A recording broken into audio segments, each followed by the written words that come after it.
सत साहिब बंदी छोड़ सतगुरु रामपाल जी भगवान की जय हो।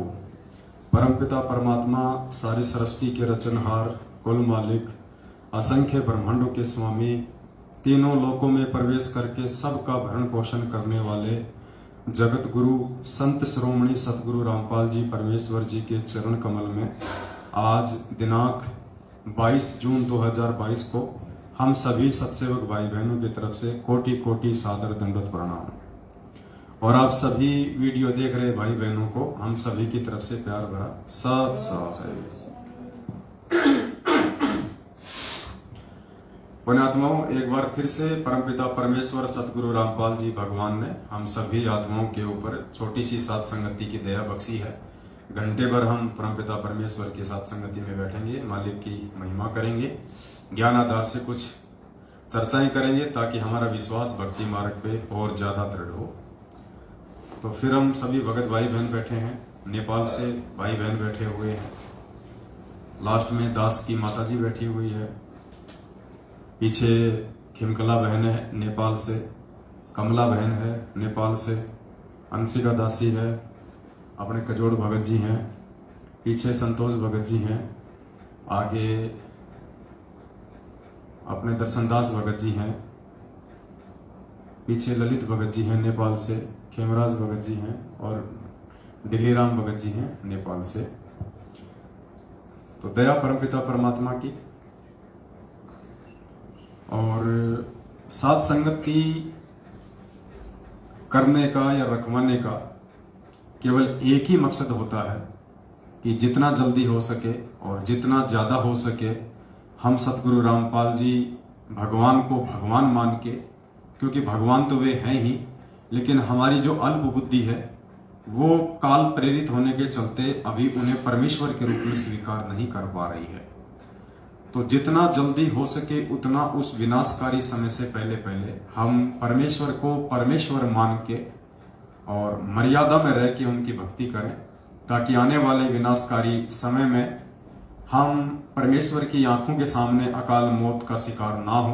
और परमेश्वर जो पहले से दुखी है हम लोगों की रहनी करनी से, 650 साल पहले परमेश्वर को हमने दुखी करके भेजा था मगर से, और अब की बार ये पिछली पीढ़ी है, हालांकि अब की बार परमेश्वर को दुखी करके नहीं भेजा जाएगा। हाँ, ये है कुछ मंदबुद्धि लोग अपनी अज्ञानता के चलते, अपनी नासमझी के चलते परमेश्वर को परमेश्वर ना मान के वे स्वयं यहां से दुखी होके जा सकते हैं, लेकिन इस पिछली पीढ़ी में परमेश्वर की विशेष आत्माएं जो साथ संगत से जुड़ी हुई हैं वो उन्हें दुखी होकर नहीं जाने देंगी। और समय का तो विनाशकारी होना लाजमी है, इसमें कोई संशय नहीं है। प्राकृतिक उथल पुथल धरती पे शुरू हो चुकी है, 2021 से उसकी शुरुआत भी हो चुकी है। और आज की एक लेटेस्ट न्यूज है 22 जून 2018 की, यह अफगानिस्तान से एक न्यूज आई है। आज अफगानिस्तान में 6.3 रिएक्टर का भूकंप आया, यानी बहुत ही ज्यादा तेज गति होती है, 6.3। और भविष्य वक्ताओं ने कह रखा कि 9 से 10 रिएक्टर तक के भूकंप आएंगे, धरती हिल जाएगी। और आज अफगानिस्तान में जो भूकंप आया है उसमें अभी शाम तक की जो न्यूज है उसमें तकरीबन 3000 तक लोग जो है वो मर चुके हैं। 3000 व्यक्ति भूकंप से मर चुके हैं, लाखों लोग जो है बेघर हो चुके हैं।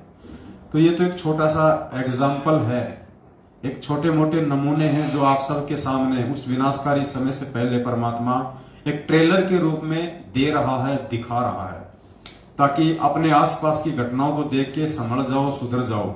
भारत पे इसका असर इतना जल्दी नहीं होगा, लेकिन होगा और भयंकर होगा। लेकिन उससे पहले भारत के सीमावर्ती जो देश हैं या अन्य जो देश हैं वहां पे विनाश का समय पहले आएगा, जल्दी आएगा, ताकि भारत वालों को फिर भी संभलने का मौका मिले, भगत समाज को फिर भी उन घटनाओं को देख के संभलने का मौका मिले कि हम कहां और किस गफलत में जी रहे हैं। 27 साल से परमात्मा हमें मर्यादा और भक्ति का पाठ पढ़ा रहा है। पिछले 7 वर्षों से हम सत्सेवक भाई बहन उस परमात्मा के संदेशवाहक बन के आप लोगों को मर्यादाओं का पाठ पढ़ा रहे हैं, आप लोगों के सामने जो सत्य घटनाएं हैं वो बता रहे हैं कि धरती पे ये काल भगवान और परमात्मा के बीच में सूक्ष्म लड़ाई है। परमात्मा ने अपने एजेंट सतयुगों के रूप में धरती पे खड़े कर रखे हैं, लोगों को जगाने के लिए, चेताने के लिए। और काल भगवान ने सतलोक आश्रम मैनेजमेंट हरियाणा और पूज्य गुरुदेव जी के कलयुगी परिवार को खड़ा कर रखा है अपने एजेंट के रूप में, भगत समाज को अज्ञानता की गहरी नींद में सुलाने के लिए। और नतीजा आप सब भाई बहनों के सामने है। अभी 3 या 4 दिन पहले की बात है, मध्य प्रदेश के मंडला जिले का एक तहसील कोऑर्डिनेटर है राकेश दास, जो सारनाम प्राप्त था, जो वहां का तहसील कोऑर्डिनेटर था। और जब मंडला में भक्तों ने छोटी सी सात संगति रखनी चाहिए थी, तो उसने कुछ मूर्ख भक्तों की भीड़ इकट्ठा करके वहां का जो स्थानीय प्रशासन है वहां पे उसने शिकायत की और सात संगति को रुकवाने का कुप्रयास किया। सात संगति तो नहीं रुक पाई, लेकिन कल न्यूज आई है कि 2-3 दिन पहले वो जो राकेश दास था, तकरीबन उसकी 35 या 40 साल के आसपास उम्र होगी, सारनाम प्राप्त था, वो अपनी औरत को विधवा करके चला गया। ये परमात्मा का विधान टूटता है। यहाँ पे हार्ट अटैक से उसकी मौत हुई है, अकाल मौत।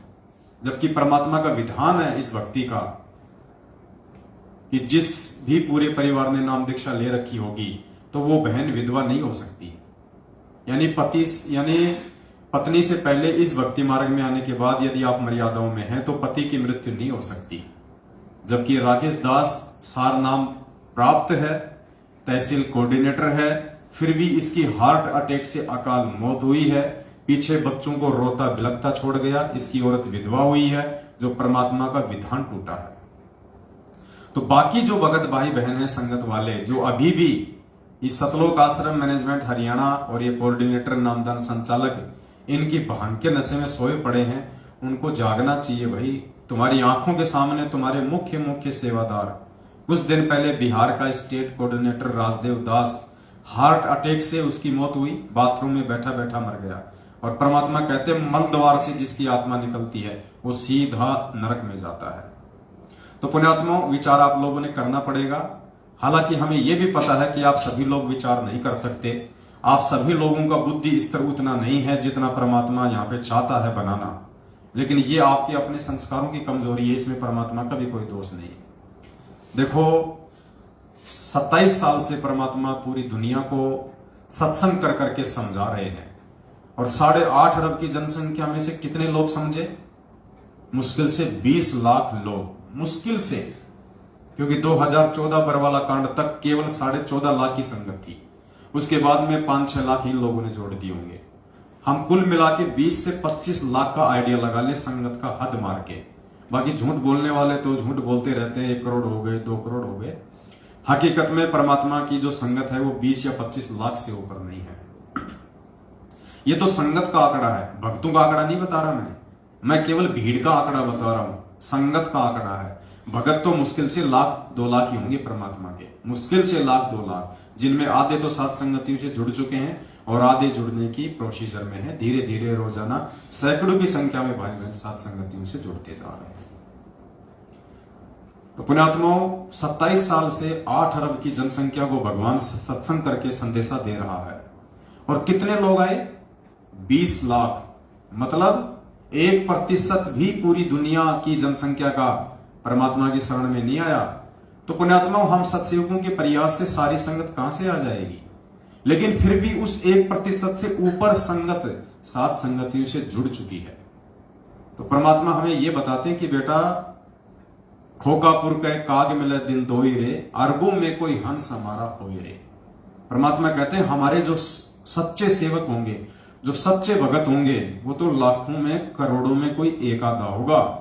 इसलिए आपको ज्यादा परेशान होने की या टेंशन लेने की जरूरत नहीं है कि हम 7 साल से इतनी मेहनत कर रहे हैं, इतने वीडियो बना रहे हैं, इतना लोगों को जगा रहे हैं, फिर भी संगत जाग नहीं रही। तो परमात्मा उदाहरण साथ साथ पेश कर रहे हैं कि बेटा, मैं भी तो 27 साल से 8 अरब की जनसंख्या को समझा रहा हूं, 1% भी अभी तक मेरे शरण में नहीं आया। तो रीजन क्या है? शरण में वो आएगा जिसके लिए परमात्मा धरती पे आया है, जो मोक्ष की अधिकारी आत्माएं हैं वर्तमान में पिछली पीढ़ी में। क्योंकि परमात्मा हीरे मोती लाल का व्यापारी है, परमात्मा कबाड़े का व्यापारी नहीं है। हालांकि शरण में तो चाहे पूरी दुनिया आ जाओ परमात्मा के, लेकिन वो शरण में आना नहीं होता है। परमात्मा कहते हैं ताते सतगुरु शरणा लीजिए, कपट भाव जिन दूर करीजिए। जो अपने मन से राग द्वेष छल कपट निंदा चुगली चोरी जारी स्वार्थ इन सबको दूर कर देता है, वो सतगुरु की शरण में माना जाता है, समझा जाता है। ऐसे नाम दीक्षा लेके हाथ में धागा बांध के गले में लॉकेट टांग के और फिर बाहर जाके चोरियां करते हैं, बाहर जाके शराब पीते हैं, उल्टे काम करते हैं, माता बहनों को छेड़ते हैं, रमेणियां कर करके 2-2 बच्चे पैदा करके उनको छोड़ रहे हैं, वो परमात्मा की शरण में नहीं है। वो आप और हमारी नजर में भगत हैं, लेकिन परमात्मा की नजर में वो भगत नहीं है। तो पुण्यात्माओं, बार बार हम आप सभी भगत भाई बहनों से यही प्रार्थना करते आ रहे हैं, आज भी कर रहे हैं, और परमात्मा ने दया बख्शी तो आगे भी करते रहेंगे। और यही कहेंगे कि जितना जल्दी हो सके उस विनाशकारी समय से पहले पहले सतगुरु रामपाल जी भगवान की वास्तविक शरण में आ जाओ। वास्तविक शरण का मतलब है सत्य असत्य का निबेरा करो। कहे कबीर सोए जन मेरा, जो नीर खीर का करे निबेरा। कौन सही है कौन गलत है, इस लाल और लालड़ी अर्थात मैनेजमेंट और सत्सेवकों की पहचान करके किसी एक भाई के साथ में जुड़ जाओ। देखो, आप सोचो कि मैं तो ना मैनेजमेंट की तरफ हूं ना मैं सत्सेवकों की तरफ हूं, मैं तो घर बैठ के भक्ति कर लूंगा। ये भी आपकी बहुत बड़ी भूल है। घर बैठ के भक्ति करने का समय अभी नहीं है। घर बैठ के भक्ति करने का समय होगा सतगुरुदेव जी के पृथ्वी लोक से जाने के बाद। उसके बाद ना कहीं भ्रमना ना कहीं भटकना, क्योंकि घर घर में ज्ञान होगा, सभी उपदेशी होंगे, थोड़ी आत्मा रह जाएंगी, सभी लोग धार्मिक होंगे, भगवान से डरने वाले होंगे। तो उस समय खाली अपना काम धाम करना है, ना आपकी कोई मर्यादा तोड़वाने वाला कोई बचेगा। बढ़िया आपका परमात्मा व्यापार धंधा सेट कर देगा, 2 टाइम की रोजी रोटी का। फिर आपने अपना भक्ति करनी है, कहीं हांडने की जरूरत नहीं है, ना कहीं आश्रमों में धक्के खाने की जरूरत है, ना किसी भगत के चक्कर में आने की जरूरत है। लेकिन जब तक सतगुरुदेव जी इसार जेल में हैं, तब तक आपको एक के साथ रहना पड़ेगा। चाहे मर्यादा तोड़ के मैनेजमेंट के साथ रह लो, चाहे मर्यादा सुधार के सत्सेवकों के साथ में रह लो, वरना आप जी भक्ति मार्ग से विचलित हो जाओगे। आप इस मार्ग से कोसों दूर हो जाओगे। कब काल भगवान आपके अंदर कुप्रेरणा करके धीरे धीरे धीरे धीरे, परमात्मा कहते हैं ना, जैसे कोई तालाब है जल से भरा हुआ है, और जब गर्मी का महीना होता है तो धीरे धीरे धीरे धीरे वो पानी डाउन होता चला जाता है, और डाउन होते हुए का निशान भी दिखाई नहीं देता। तो काल आपके अंदर ऐसी कुप्रेरणा कर देगा, धीरे धीरे धीरे धीरे आप इस भक्ति और भगवान से दूर हो जाओगे, यदि आप किसी एक से ना जुड़े तो। और दोनों में से फायदा किसके साथ जुड़ने का है, ये डिसीजन आपने स्वयं करना है। तो कहने का मतलब है उस विनाशकारी समय की शुरुआत हो चुकी है भाई। ये पूरा मामला 2-4 साल का है, 2028 तक का ये बता रखा है भविष्य वक्ताओं ने। लेकिन ये 24-25 का जो आंकड़ा है ना, ये बहुत ज्यादा खतरनाक है। आने वाला साल 1.5 साल है ना, वो बहुत ज्यादा खतरनाक है। और वैसे तो कोई भरोसा नहीं अब समय का। जिस प्रकार से दुनिया वालों ने परमात्मा को दुखी कर रखा है, नाराज कर रखा है, परमात्मा को रिजेक्ट करके जेल में बैठा रखा है, दुनिया ने तो अपने सिर के ऊपर नंगी तलवार लटका रखी है कच्चे धागे से। कभी भी टूट सकती है, कोई भरोसा नहीं है, अगले पल कुछ भी हो सकता है यहाँ पे। ये तो परमेश्वर की मेहर समझो कि परमात्मा भगत समाज को और दुनिया वालों को एक मौका दे रहे हैं कि जितना हो सके मेरी आत्माएं और काल के जाल से बाहर निकल के मेरी शरण में आ जाएं, तो उनका बचाव हो जाए। बस इतना ही देर है, बाकी तो दुनिया का विनाश हुआ पड़ा है, कोई बचाने वाला नहीं है। क्योंकि बचाने वाले को ही हमने रिजेक्ट कर दिया, तो बचाएगा कौन। तो अफगानिस्तान में जो भूकंप आया है, उससे ये आइडिया लगाया जा सकता है कि विनाश की शुरुआत है, और धीरे धीरे धीरे धीरे कब और कैसे ये चारों तरफ फैल जाएगा आप लोगों को पता भी नहीं चलेगा। पृथ्वी की धुरी चेंज हो चुकी है, आपको पता है। वैज्ञानिकों ने अभी नीचे की जो प्लेटें हैं, जो उनका अन्वेषण किया है, उससे पता चला है कि जो भारत देश है, धीरे धीरे वो यूरोप की तरफ नीचे से वो खिसक रहा है। अर्थात पूरी पृथ्वी की धुरी चेंज हो जाएगी, संतुलन बिगड़ जाएगा, जिसके चलते भयंकर भूकंप आएंगे और सुनामियां आएंगी, बाढ़ आएंगी, मतलब बहुत भयंकर भयंकर आपदाएं आएंगी। अब सोचो उस समय पुण्यात्माओं, ये ना सोचना कि गुरुजी बचा लेंगे। बचाएंगे तो गुरुजी, लेकिन बचाएंगे किसको? उसको बचाएंगे जो आज गुरुजी का बन के दिखाएगा, जो आज परमात्मा का बन के दिखाएगा। हम बात बात पे प्रार्थना कर लेते हैं, गुरुजी दास पे दया करो, गुरुजी मेहर करो, गुरुजी दास की रक्षा करना, लेकिन तुमने तो प्रार्थना कर ली, लेकिन परमात्मा भी तो चेक करेगा ना कि ये रक्षा के लायक है या नहीं है। परमात्मा भी तो चेक करेगा ना, 27 साल से मैंने जो ज्ञान दिया है ये उस ज्ञान को आधार बना के चल रहा है या ये मेरे परिवार की चापलूसी और देखा देखी में चल रहा है। परमात्मा चेक करेगा कि ये भगत कितना मर्यादा में है, कितना मर्यादा में नहीं है। उसके बाद गुरुजी रक्षा करेगा। गुरुजी आपके बाप का नौकर नहीं है, जो आप कहोगे वैसा गुरुजी कर देगा। तो पुण्यात्माओं, प्रार्थना है समय रहते साथ संगति से जुड़ जाओ। देखो, हम भी आपके भाई बहन ही है। अगर हम आपके दुश्मन होते या हम जिस प्रकार से हमारे को एक खलनायक के रूप में पेश कर दिया गया है संगत में मैनेजमेंट वालों के द्वारा अपने धार्मिक धंधे के लिए, कि कहीं जनता को सच्चाई पता ना चल जाए भगत समाज को, और हमारा ये ज्योति पाठ और दान का धंधा बंद ना हो जाए, ये रक्तदान और देह दान का धंधा बंद ना हो जाए, ये फर्जी आश्रम के लिए जमीन दान करवाने का धंधा बंद ना हो जाए। इन्होंने जिस प्रकार से हमारे को खलनायक बना के पेश कर रखा ना संगत में, तो इनका तो ये मजबूरी है करना, क्योंकि इनका तो वरना धंधा चौपट हो जाएगा। आप लोगों की क्या मजबूरी है? आपकी बुद्धि भी क्यों ऑफ हो रही है? अरे हम अगर आपके दुश्मन होते, हम यदि इस परमात्मा के दुश्मन होते, हमें यदि ये मार्ग अच्छा नहीं लगता, तो हम क्यों पड़े इस मार्ग में? हमें क्या स्वार्थ है इस मार्ग में पड़े रह के 3 टाइम की आरती करने का, भक्ति करने का, और आप जैसे मंद बुद्धि लोगों को समझाने के लिए अपना खोपड़ा खराब करने का? अरे गुरुद्रोही कौन होता है? गुरुद्रोही वो होता है जिसको गुरु जी से कोई मतलब ही नहीं होता, जिसको गुरु की संगत से कोई मतलब ही नहीं होता, वो होता है गुरुद्रोही। यानी बिल्कुल गुरु जी के विपरीत। तो आज तक है कोई ऐसा शब्द हमारे मुख से निकला हो किसी भी भाई बहन के, साथ संगत वालों के, जो गुरु जी के विपक्ष में हो? या ऐसा कोई हमारा वो कर्म है आज तक का जिससे कि गुरु जी की बदनामी हो, लोग गुरु जी को भला बुरा कहें, लोग गुरु जी की निंदा चुगली करें? जबकि मैनेजमेंट वालों के लाख कर्म हम आपको गिना दें, गुरु जी के परिवार के सैकड़ों कर्म हम आपको गिना दें, जिनकी वजह से आज दुनिया संत रामपाल जी को गालियां दे रही है।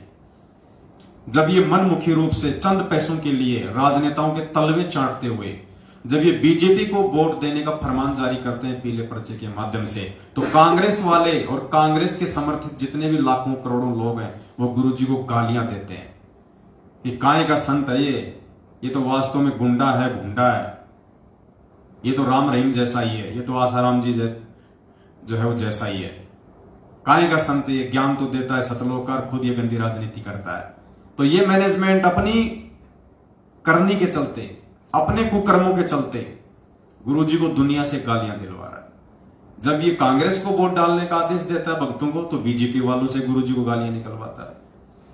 जब इसने हरियाणा के जाट आरक्षण में जाटों का समर्थन किया, तो बाकी जो कास्ट थी, राजपूत थे, अन्य जो कास्ट वाले थे, उनसे गालियां दिलवाई। सरकार का विरोधी बना दिया, क्योंकि हरियाणा के जाटों का जो पंगा था वो हरियाणा की बीजेपी सरकार से था, और मैनेजमेंट ने इन जाटों का समर्थन किया जाट आरक्षण में, तो सरकार से गुरुजी को जो है वो गालियां निकलवाई। तो इनके लाखों हम आपको कुकर्म गिना देंगे, जिसके चलते आज संत रामपाल जी भगवान दुनिया में निंदा के पात्र बने हुए हैं। तो गुरुद्रोही कौन हुआ? और ये ना समझना कि गुरुद्रोही वो ही होता है जो सीधा सीधा गुरुजी को गालियां दे। नहीं नहीं, ये कलयुग है, यहां हर चीज की परिभाषा चेंज हो गई है। गुरुद्रोही वो ही नहीं होता जो गुरुजी को गालियां दे, गुरुजी को भला बुरा कहे, गुरुजी की निंदा चुगली करे। उससे बड़ा गुरुद्रोही वो होता है जिसके कुकर्मों के चलते, जिसके उल्टे भक्ति विरुद्ध कर्मों के चलते दुनिया जिसके गुरुजी को गालियां दे। तो वो काम आज कौन कर रहा है? सतसेवक या सतलोक आश्रम मैनेजमेंट हरियाणा आपकी आंखों के सामने है। हाथ कंगन को आरसी क्या, पढ़े लिखे को फारसी क्या? ये तो गधे से गधा आदमी भी समझ सकता है कि 27 साल से जिस भगवान ने हमारे को धार्मिकता का पाठ पढ़ाया, आज उस भगवान का आदेश बता के हमसे गंदी राजनीति करवाई जा रही है। गधे से गधा इंसान भी समझ सकता है, जिस भगवान ने 27 साल की अकथनीय मेहनत के बाद हम भक्तों के हाथों में माला, सुमरनी, मंत्र कार्ड और दान धर्म करना सिखाया। इन हाथों से, जिन हाथों को परमात्मा ने जोड़ना सिखाया, क्या बरवाला कांड में वो परमात्मा इन्हीं हाथों में अपने भक्तों के लठ पत्थर, पेट्रोल बम और बंदूकें पकड़ा के पुलिस वालों को मारने के लिए खड़ा करेगा सामने? गधे से गधा भी समझ सकता है कि सतगुरुदेव जी के आदेशों की आड़ में 2014 बरवाला कांड से पहले, 2014 बरवाला कांड में और बरवाला कांड के बाद आज 7.5 साल से घटिया कुकर्म कौन करवा रहा है, कौन आदेश दे रहा है? ये सारा का सारा आदेश गुरु जी का परिवार, गुरु जी का कलयुगी परिवार, उनका भगोड़ा भाई महेंद्र 7.5 साल से मुंह नहीं दिखा रहा। और मुझे तो अंदेशा है कि कहीं वो मर ना गया हो, मुझे तो अंदेशा है कि कहीं वो मर ना गया हो, क्योंकि बेहतर प्रकार के तो उसको रोग लगे रहते थे, डायबिटीज, शुगर, पता नहीं क्या क्या उसको रोग थे। उसको आश्रम में भी वो रोगी था, गोलियों का थैला भर के चलता था वो, क्योंकि गुरु को भगवान माना नहीं, गुरु के आदेशों में कभी चलता नहीं था, उसकी नजर गुरु जी की गद्दी पे रहती थी, तो ठीक कहां से होगा? तो मुझे तो अंदेशा है कि महेंद्र जो है वो मर चुका है। 7.5 साल से किसी ने देखा ही नहीं उसको, ना उसका कोई ऑडियो आया, ना उसकी कोई वीडियो आई, ना उसका कोई मैसेज आया, ना उसका कुछ ही नहीं।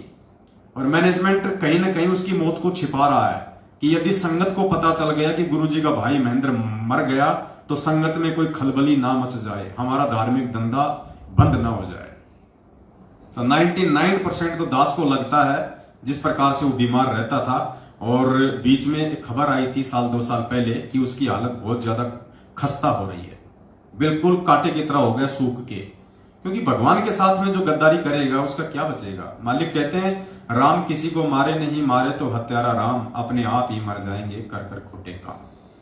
तो पुण्यात्माओं, कुछ नहीं बिगड़ेगा मैनेजमेंट का। क्यों नहीं बिगड़ेगा? क्योंकि भगत नहीं है। बिगड़ता किसका है? भगत का। ये तो काल के एजेंट हैं, गुरुजी के बेटा बेटी, भाई बंधु, रिश्तेदार, जमाई, आपका स्टेट कोऑर्डिनेटर, नामदान संचालक, इनका कुछ नहीं बिगड़ेगा, क्योंकि इनका तो पहले से ही सब कुछ बिगड़ा हुआ है। ये तो काल भगवान ने एक अपने एजेंट के रूप में चिन्हित करके इस पृथ्वी पे परमात्मा की शरण में लाके और इनको उस कमाल की तरह संगत के कर्म फुड़वाने के लिए धरती पे उतारा गया। परमात्मा ने कमाल को जीवित क्यों किया? ऐसे जीवित नहीं किया। परमात्मा ने कमाल को कोई भक्ति करवाने के लिए जीवित नहीं किया था। परमात्मा ने कमाल को जीवित केवल आज पिछली पीढ़ी वाले आप और हम जैसे मंद बुद्धियों की आंखें खोलने के लिए किया था कि काल उस पिछली पीढ़ी में भी ऐसा ही तांडव मचाएगा, ऐसा ही घटिया खेल खेलेगा। तो क्यों जीवित किया परमात्मा ने कमाल को? एक एग्जाम्पल के लिए। कैसे? कमाल को परमात्मा ने मुर्दे से जिंदा किया, एक तरीके से मालिक ने उसको नया जीवन दिया। और बचपन से परमात्मा ने उसको पढ़ाया लिखाया, जैसा भी था उस समय, उसको शिक्षा दी, उसको दीक्षा दी, अपने पास में रखा, उसको अपने बेटे जैसा उसको प्यार दिया। और आगे चल के वो कमाल गुरुद्रोही हुआ, परमात्मा की संगत को ले डूबा, मनमुखी रूप से वो गुरु बन के बैठ गया। गालियां तो उसने भी नहीं निकाली थी कभी परमात्मा को, राग द्वेष तो वो भी नहीं करता था इतना, निंदा चुगली तो कभी उसने भी नहीं की कबीर साहिब की, फिर भी वो गुरुद्रोही कहलाया। क्यों? उसके कर्मों के चलते, कर्मों के चलते वो गुरुद्रोही कहलाया। तो आज वो की वो स्थिति परमात्मा हमें समझाना चाह रहे हैं कि ये ना सोचना कि गुरुजी का भाई क्या कोई गद्दारी कर सकता है। अरे गुरुजी का बेटा है ये तो गुरुजी की बेटी है, ये थोड़ी ना ऐसा करेगी गुरुजी के साथ है। वो कमाल भी तो गुरुजी का बेटा ही था, जिसको मुर्दे से जिंदा किया था, बचपन से लालन पालन पोषण किया था, बड़ा किया था। वो भी तो गुरुजी के परिवार का ही सदस्य था, मेंबर था। परमात्मा ने इसीलिए उसको जीवित करके एक एग्जाम्पल दिया आप और हमारे जैसे नालायकों की आंखें खोलने के लिए कि जब तुम कलयुग की पिछली पीढ़ी में जाओ तो मूर्खो, मेरा परिवार समझ के मेरे भाई बंधु रिश्तेदार बेटा बेटी पे आश्रित ना हो जाना। वो सब काल के एजेंट होंगे, क्योंकि काल ऐसा ही खेल खेलता है। 650 साल पहले कमाल को भेज दिया परमात्मा का भाग उजाड़ने के लिए।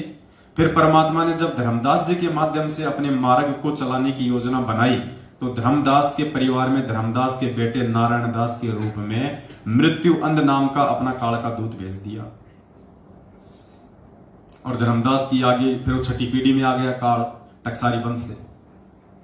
गरीबदास जी के पंथ में भी ऐसा ही हुआ, नानक जी के पंथ में भी ऐसा ही हुआ, उसके दोनों बेटे उसके विरोध में हो गए।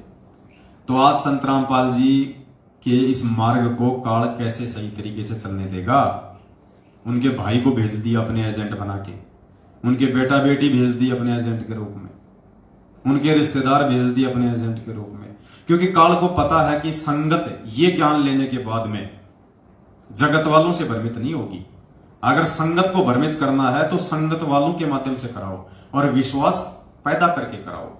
तो काल क्या करता है, पहले विश्वास पैदा करवाता है कुछ भक्तों के ऊपर और उसके बाद विश्वास में लेके फिर भक्तों की आंखें फोड़ता है। तो ये गुरुजी का जो परिवार है ना, जिसके विषय में परमात्मा ने बहुत बार गहरी गहरी बातें बोल रखी है संगत में, यानी दुनिया का पहला संत है संत रामपाल जी महाराज, पहला संत जिन्होंने सार्वजनिक तौर पे सत्संग करते हुए लाखों की भीड़ के सामने ये कहा था कि पुण्यात्माओं, मेरे बेटा और बेटियों का नेचर क्या है, उनका व्यवहार क्या है। मैंने काफी बार आप लोगों को वीडियो सुनाया परमात्मा का, आज एक बार फिर से आप जीवों को परमात्मा का वो वीडियो दास सुनाएगा, जिसमें परमात्मा ने अपने बच्चों के विषय में सार्वजनिक तौर पे खुल के साथ संगत में बताया हुआ है कि उनके बच्चों का क्या नेचर है, क्या उनका स्वभाव है। इस सत्संग में परमात्मा कह रहे हैं कि इस दास की 4 संतान थी। परमात्मा शब्दों पे ध्यान देना, गुरुदेव क्या कह रहे हैं, इस दास की 4 संतान थी, जबकि जीवित तो आज भी हो चारों। फिर गुरु जी ये क्यों कह रहे हैं कि थी, क्योंकि परमात्मा ने उनको रिजेक्ट कर दिया। परमात्मा कहते हैं साधु शब्दा परखिए और दुख पड़े घरनार, सूरवीर जद जानिए जब रण बाजे तलवार। तो संत और साधु की पहचान वो क्या कहना चाह रहे हैं, क्या संकेत कर रहे हैं, उनके शब्दों से होती है। तो परमात्मा कह रहे हैं वर्तमान में 2008 का सत्संग है ये, और उनकी चारों जो औलाद हैं, 2 बेटे 2 बेटियां, मंजू, अंजू, वीरेंद्र और मनोज, चारों अभी जिंदा हैं, इसी धरती पे हैं काल के एजेंट के रूप में। फिर भी गुरु जी कह रहे हैं कि मेरी 4 संतान थी यानी अब नहीं है। अब इससे बड़ा संकेत और कौन देगा, लेकिन मूर्ख नहीं समझेंगे, मूर्ख नहीं समझेंगे, क्योंकि परमात्मा कहते हैं जिसकी जितनी बुद्धि उतना दे बताए, उसका बुरा मत मानियो अधिक कहां से लाए। लेकिन समझदार भगत इन संकेतों को समझ के और सावधान हो जाते हैं, और आज साथ संगत से जुड़े हुए लाखों भाई बहन इन संकेतों को समझ के अपने आत्म कल्याण की ओर आगे बढ़ रहे हैं, ना कि बाकी संगत की तरह चापलूसी और जो है आधीनता को स्वीकार किए हुए। सुनिए परमात्मा के मुकम्मल से उनके बच्चों के विषय में।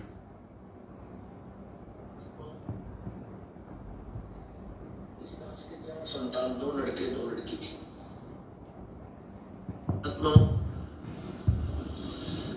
इस दास के 4 संतान, 2 लड़के 2 लड़की थी। यदि ये दास उन्हीं में उलझ रह जाता, अब मुझे पता है मेरी कितनी की खातिरदारी करूं, खूब पता है मुझे वो क्या नेचर है उनका, कैसा उनका स्वभाव, क्या करते। अब परमात्मा के चरणों में आया हूं, मेरे लाखों चेले बेटा बेटी हो गई। अब एक को कहता हूं मैं जल जाना, 10 खड़े हो जाते हैं। ये क्या कारण है? क्योंकि मैंने परमात्मा की भक्ति का रटना लाई, और उस भक्ति की शक्ति से इन बच्चों में इतनी श्रद्धा बन गई, दोनों हाथों पर रखो अपने गुरुदेव को, अपने पिता को। तो क्या कह रहे हैं पूज्य गुरुदेव जी कि पुण्यात्माओं, इस दास के 4 संतान थी, 2 लड़के 2 लड़की, और मुझे अच्छे से पता है उनका क्या व्यवहार है, क्या उनका नेचर है, और क्या वो मेरी खातिरदारी करते, अर्थात कितना मुझे सम्मान देते, कितनी वो मेरी इज्जत करते आगे चल के। अब इतनी खुल के आज तक दुनिया के किसी भी संत ने अपने बच्चों के बारे में नहीं बताया। तो क्यों संकेत किया परमात्मा ने? संगत को समझाने के लिए, संगत को जगाने के लिए कि भाई अगर तुम इनको मेरा बेटा बेटी मान के चल रहे हो तो बहुत बड़ी भूल में चल रहे हो, ये तो काल के बेटा बेटी है। और देख लो 2008 में परमात्मा ने संकेत किया कि मुझे अच्छे से पता है वो मेरी कितनी क्या इज्जत करते, और देख लो आज क्या हाल हो रखा है। 2014 इन्हीं लोगों के कुकर्मों ने बरवाला कांड करवाया और परमात्मा को जेल में बिठवा दिया। अब देख लो इनके कुकर्मों के चलते आज भगवान की जेल में क्या इज्जत हो रही है, देश दुनिया में उनकी कितनी फजीती हो रही है। संगत का क्या हाल कर दिया इन लोगों ने काल प्रेरणा से, ज्योति पाठ के नाम पे ठगना शुरू कर दिया। अरे जबकि ज्योति ये पाठ जो है, ये पाठ प्रकाश 3 दिन का गरीबदास जी महाराज जी की वाणी का कौन कर सकता, तुम्हें पता भी है इस बात का? तुम सबके घरों में इन्होंने एक पुस्तक डाल रखी है, भगत जी लाना वो ब्लैक वाला जो बैग रखा अंदर, उसके अंदर एक पुस्तक होगी, वो जब जब भूल पड़े। तुम सबको दे रखी है वो पुस्तक और स्पेशली भक्तों को दी हुई है। और ये भी कह रखा है कि गुरु जी का आदेश है इसको महीने में एक बार जरूर पढ़ना है। इसको मासिक पाठ बना दिया। जैसे हम आरती करते हैं, रोज पढ़ते हैं ना उसको, इसको मासिक पाठ बताया। मासिक पाठ यानी महीने में एक बार तो भक्तों ने इसको पढ़ना ही पढ़ना है, गुरु जी का आदेश है। जबकि इसमें आने वाले दिनों में दास आपको दिखाएगा तुम लोग पढ़ते नहीं हो, और पढ़ते हो तो तुम्हारी बुद्धि में आ नहीं सकती ये बातें। क्यों नहीं आ सकती? क्योंकि इस पुस्तक को भी पढ़ने का एक फॉर्मूला है और तुम लोगों को नहीं पता वो फॉर्मूला क्या है, और ना तुम्हें मालूम पड़ सकता। तुम जितना पढ़ोगे उतना तुम उलझते चले जाओगे। ये जो पुस्तक है ना, आने वाले दिनों में जिसका पोस्टमार्टम होगा परमात्मा के आशीर्वाद से, ये पुस्तक जैसे तुम पढ़ रहे हो वैसे नहीं पढ़ी जाएगी। ये पुस्तक पीछे से पढ़ी जाएगी। जैसे कुरान होती है ना, उसमें उल्टे शब्द पढ़े जाते हैं। ये जब भूल पड़े पुस्तक, ये पीछे से पढ़ी जाएगी, ना कि आगे से। तुम आगे से पढ़ रहे होंगे, जिंदगी में समझ में नहीं आएगी। इसका एक फॉर्मूला है। आने वाले दिनों में परमात्मा दया करेंगे, दास आपको पीछे से पढ़ के सुनाएगा एक एक चीज, तब आपके समझ में आएगी। और ये जो पुस्तक है, ये सतलोक आश्रम मैनेजमेंट हरियाणा के साथ में जुड़े हुए लोगों के लिए जहर है, जहर। और सत्सेवकों के लिए ये अमृत है, अमृत। क्योंकि इस पुस्तक को जब हम पढ़ेंगे, इस पे वीडियो बनाएंगे, इसका पोस्टमार्टम होगा ज्ञान आधार से, तो सत्सेवकों का तो भक्ति मार्ग पे विश्वास बढ़ेगा। और साथ संगति से ना जुड़ के जो लोग मनमुखी रूप से मैनेजमेंट का आदेश मान के इस पुस्तक को पढ़ रहे हैं कि गुरुजी का आदेश है, उनको कुछ समझ में आएगा नहीं, उल्टी उनकी मर्यादा टूटेंगी।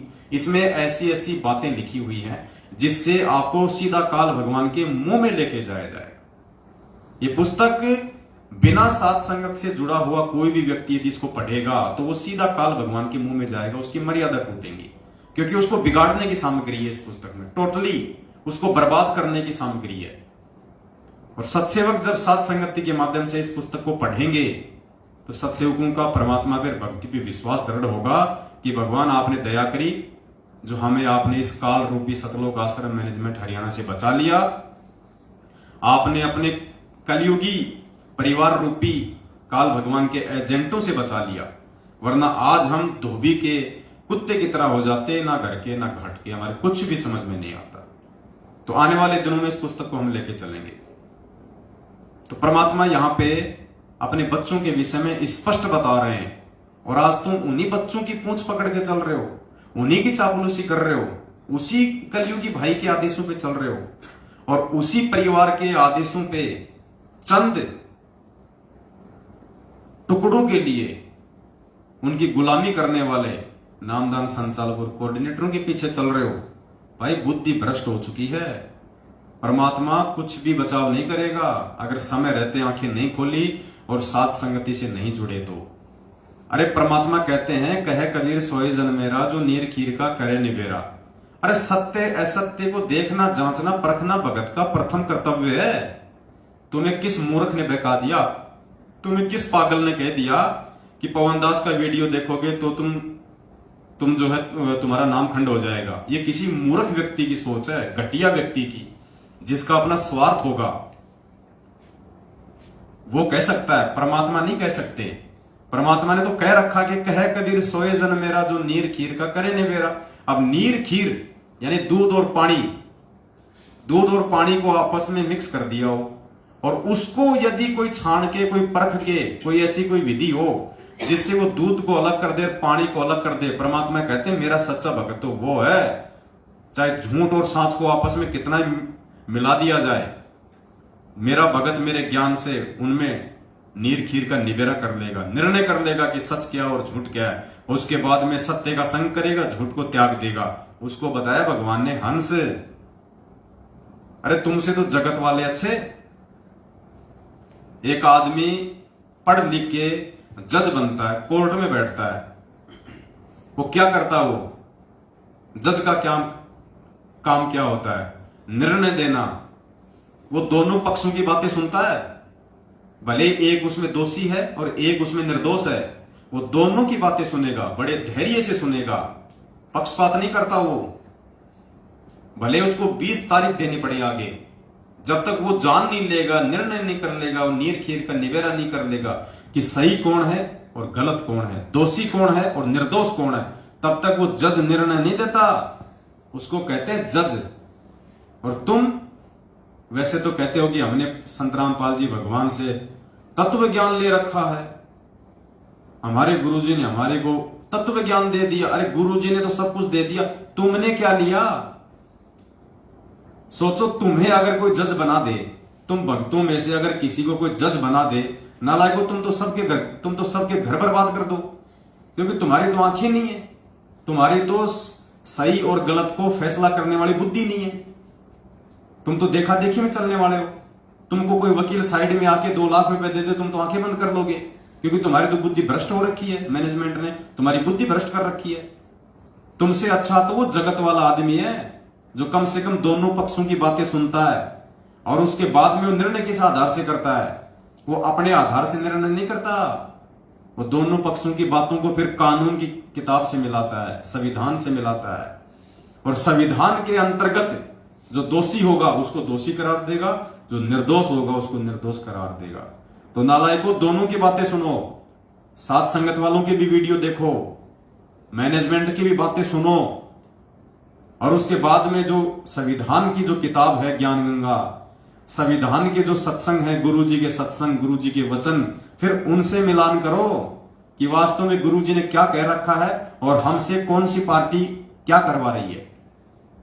गुरुजी का संविधान कहता है भगत को राजनीति से कोसों दूर रहना चाहिए, राजनीति का भगत का 36 का आंकड़ा है, और तुम्हारे को उसी राजनीति रूपी खूटे के बांध दिया गया जानवर बना के। कहां निर्णय किया तुम लोगों ने?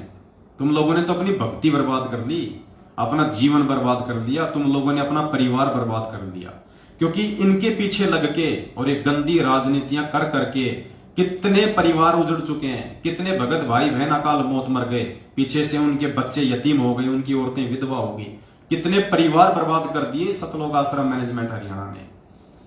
तो भाई हमारी तो ड्यूटी है, जब तक परमात्मा ने सांस से दे रखी है और सद्बुद्धि दी हुई है, तब तक हमारी ड्यूटी है भोगने की।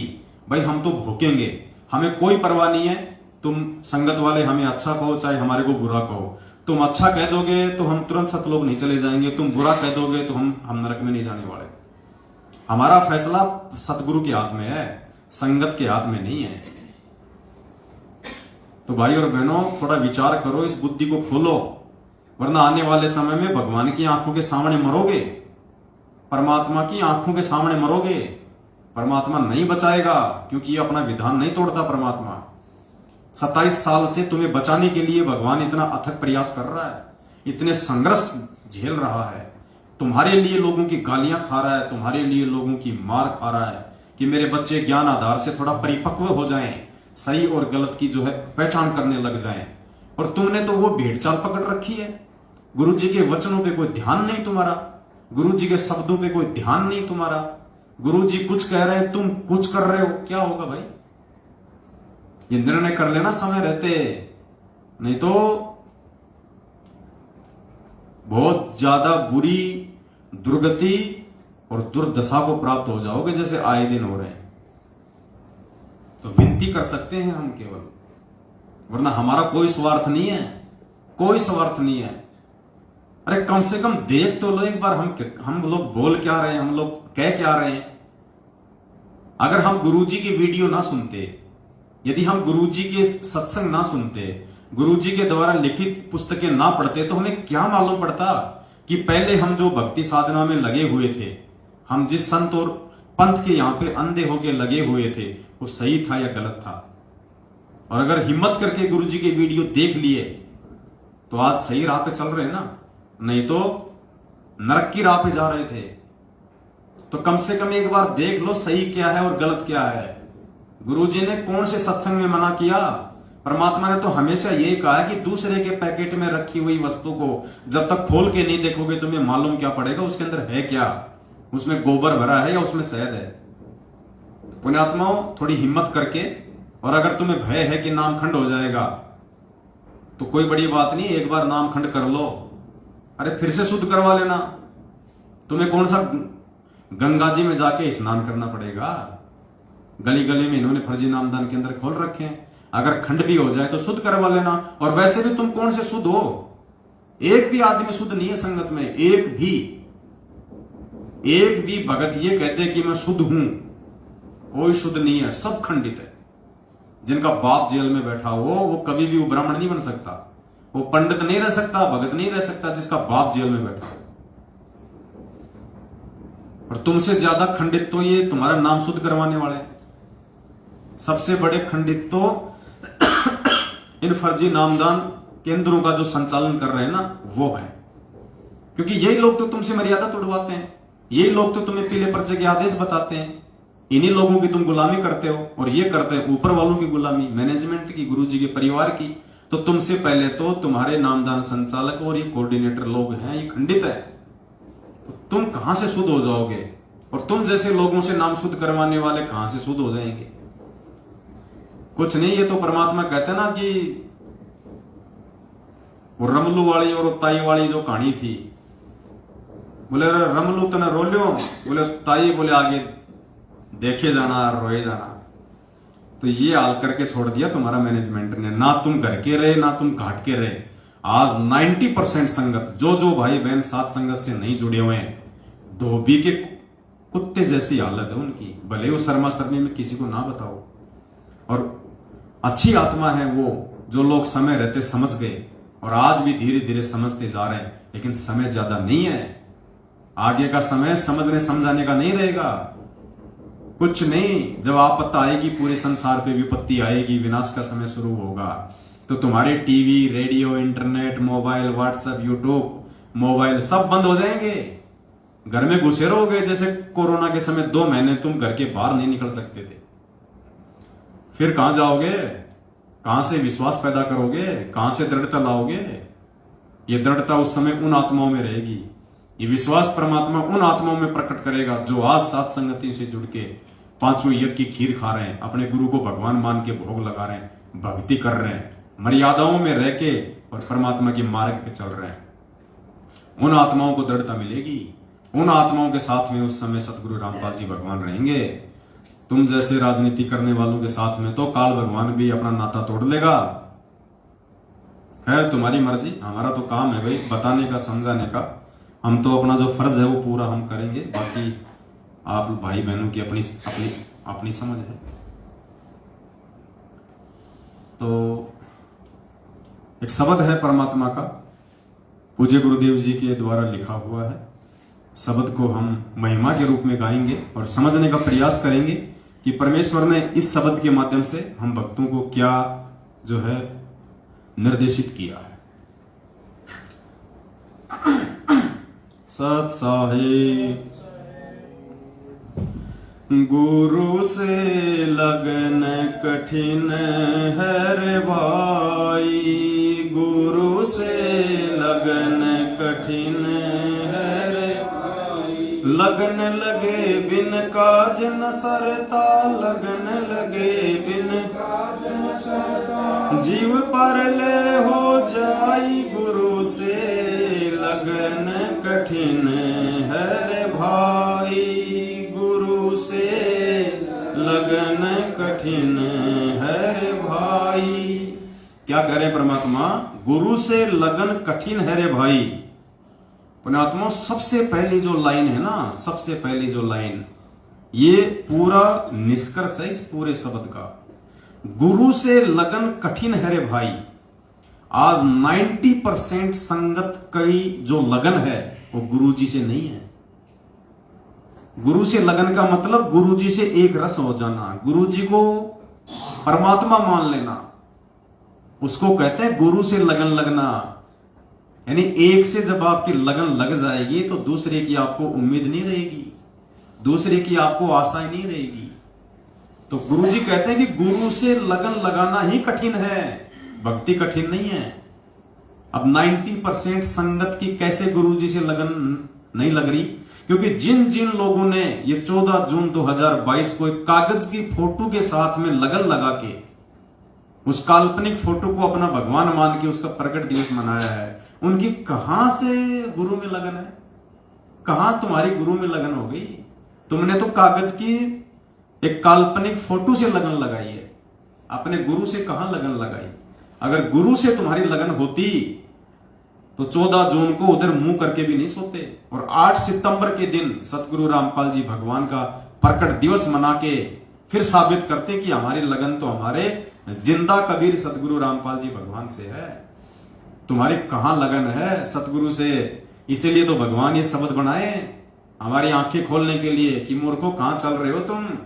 नाम ले लिया, गले में लॉकेट डाल लिया, हाथ में रक्षा सूत्र बांध लिया और कह दिया मैं संत रामपाल जी का भगत, I am the follower of Sant Rampal जी, लगा लिया फेसबुक पे गोल गोल स्टेटस। ऐसे कोई गुरु जी से लगन लगती है क्या? ऐसे कोई गुरु जी का भगत माना जाएगा क्या? तो परमात्मा कहते हैं गुरु से लगन कठिन है रे भाई। और जिन आत्माओं की परमात्मा से लगन लग गई, जिनकी अपने सतगुरु से लगन लग गई, उन्हीं का बेड़ा पार होता है। कागज की फोटों से लगन लगाने वाले का बेड़ा पार नहीं होता। एक आत्मा के 2 पति जो बनाएगा वो तो नरक में जाएगा। गुरु गोविंद 2 नहीं भाई, जो 2 समझेगा वो दोजक में जाए। तो 14 जून को तो तुम एक तो मना रहे हो कागज की फोटो को, फिर 8 सितंबर को जैसा मैनेजमेंट तुम्हें कहेगा जन्मदिन मनाना तो तुम जन्मदिन मना लोगे, अवतरण मनाना तो तुम अवतरण मना लोगे, त्योहार मनाना तो तुम 8 सितंबर को त्योहार मना लोगे। तुम्हारा कोई स्टैंड ही नहीं है। बिन पैंदे के लोटे, जिधर ठोकर मारो उधर ही उड़ जाओ। अरे तुम आत्मा एक हो, तुमने उसके पति 2 बना रखे हैं, ये तो वैश्या भक्ति है। व्यभिचारणी भक्ति कर रहे हो तुम। कहां जी रहे हो भक्तो? फिर कहते हो हम संत रामपाल जी के भगत हैं। अभी तो तुम काल के भगत हो। संत रामपाल जी के भगत हो, सात संगति में आके देखो। गुरु से लगन कठिन है रे भाई, गुरु से लगन कठिन है रे भाई। लगन लगे बिन काज न सरता, लगन लगे बिन काज न सरता। जीव पर ले हो जाई गुरु से, लगन कठिन है रे भाई, गुरु से लगन कठिन है भाई। परमात्मा कहते हैं लगन लगे बिन काज नहीं सरता। एक सत्संग में कहा ना गुरु जी ने कि जब तक आप अपने गुरु को परमात्मा नहीं मानोगे तब तक तो आपकी भक्ति बनेगी नहीं। स्पष्ट कहा गुरु जी ने, जब तक आप अपने गुरु को परमात्मा नहीं मान लोगे तब तक आपकी भक्ति बनेगी नहीं। तो क्या कह रहे हैं परमात्मा? लगन लगे बिन काज नहीं सरता। आज क्यों मर रहे हैं मैनेजमेंट वाले? आए दिन सारनाम प्राप्त लोग हार्ट अटैक से, एक्सीडेंट में, बीमारियों से, कोरोना में मर गए हजारों। क्यों मर रहे हैं? क्योंकि लगन लगे बिना काज नहीं सरता, कोई काम सिद्ध नहीं होगा। और जीव प्रलय हो जाए यानी अकाल मौत, मरेंगे फिर। तो इस शब्द के अनुसार वही तो सब कुछ हो रहा है। परमात्मा ने हमें गीता जी अध्याय 16 श्लोक नंबर 23 से क्या पढ़ाया कि शास्त्र विधि को त्याग के जो मनमाना आचरण करेगा उसकी ना सिद्धि होगी, ना रिद्धि मिलेगी, ना उसका कोई कार्य सिद्ध होगा। तो यही तो हो रहा है। हम इसी श्लोक के अनुसार तो चल रहे हैं 90% आज। शास्त्र विधि को त्याग के, क्योंकि शास्त्र तो क्या कहते हैं कि गुरु बड़े हैं गोविंद से और मन में देख विचार, हरि सुमरे सो रह गए और गुरु बचे हुए पार। तो शास्त्र क्या कह रहा है कि गुरु अगर कोई भगवान भी तुम मानते हो तो उससे भी बड़ा है। और कहते हैं कि तुम भगवान को पूजोगे गुरु के रहते सहते तो तुम पार नहीं हो पाओगे। हरि सुमरे सो वार है यानी वो काल की तरफ है, और गुरु बचे हुए पार। तो नालायको तुम शास्त्रों के अनुसार भी नहीं चल रहे। गीता जी अध्याय नंबर 16 श्लोक नंबर 23 जब गुरु जी हमें पढ़ाते हैं तो तुम सोचते हो गुरु जी तो दुनिया वालों के लिए कह रहे हैं। तो तुम कोई पाताल लोक के हो क्या? तुम भी तो इसी दुनिया के हो। तुम अपने ऊपर नहीं लेते उन शब्दों को, जबकि गुरु जी स्पेशली तुम्हारे लिए कह रहे हैं। तो देख लो, शास्त्र विधि को त्याग के तुम मनमानाचरण कर रहे हो। गुरु को छोड़कर तुम गोविंद को पूज रहे हो, जबकि तुम्हारा गुरु ही गोविंद है। गुरु गोविंद कर जानियो और रहिए शब्द समाए, और मिले तो दंडवत बंदगी नहीं पल पल ध्यान लगाए। आज एक भाई ने कमला बहन को यह मैसेज भेजा था कि गुरु गोविंद कर जानियो रहिए शब्द समाए, मिले तो दंडवत बंदगी नहीं तो पल पल ध्यान लगाए। जो इस वाणी को समझ जाएगा उसका मोक्ष निश्चित है। तो बहन ने दास से दिन में पूछा, तो दास ने कहा बहन वाणी तो बिल्कुल सही भेजी है भाई ने, लेकिन वो इसका अर्थ नहीं जान पा रहा। अब इस वाणी का क्या अर्थ है? गुरु गोविंद कर जानिए, यानी यहां पे भगवान का ऑप्शन ही समाप्त कर दिया। स्पष्ट आदेश दे दिया गुरु जी ने कि गुरु गोविंद कर जानिए, गुरु को ही गोविंद मानो, गुरु को ही भगवान मानो, गुरु को ही कबीर मानो, और रहिए शब्द समाए, यानी उसकी प्रत्येक मर्यादा में, उसके प्रत्येक वचन में, और मिले तो दंडवत बंदगी। अगर गुरु जी आमने सामने कभी हो जाए, मिल जाए, तो दंडवत बंदगी, नीचे जमीन पे लेट जाना चाहिए, झुक जाना चाहिए, अपने आप को मिट्टी बना देना चाहिए। नहीं तो पल पल ध्यान लगाए किसका? गुरु जी का। तो फिर भगवान के लिए तो जगह ही नहीं बची।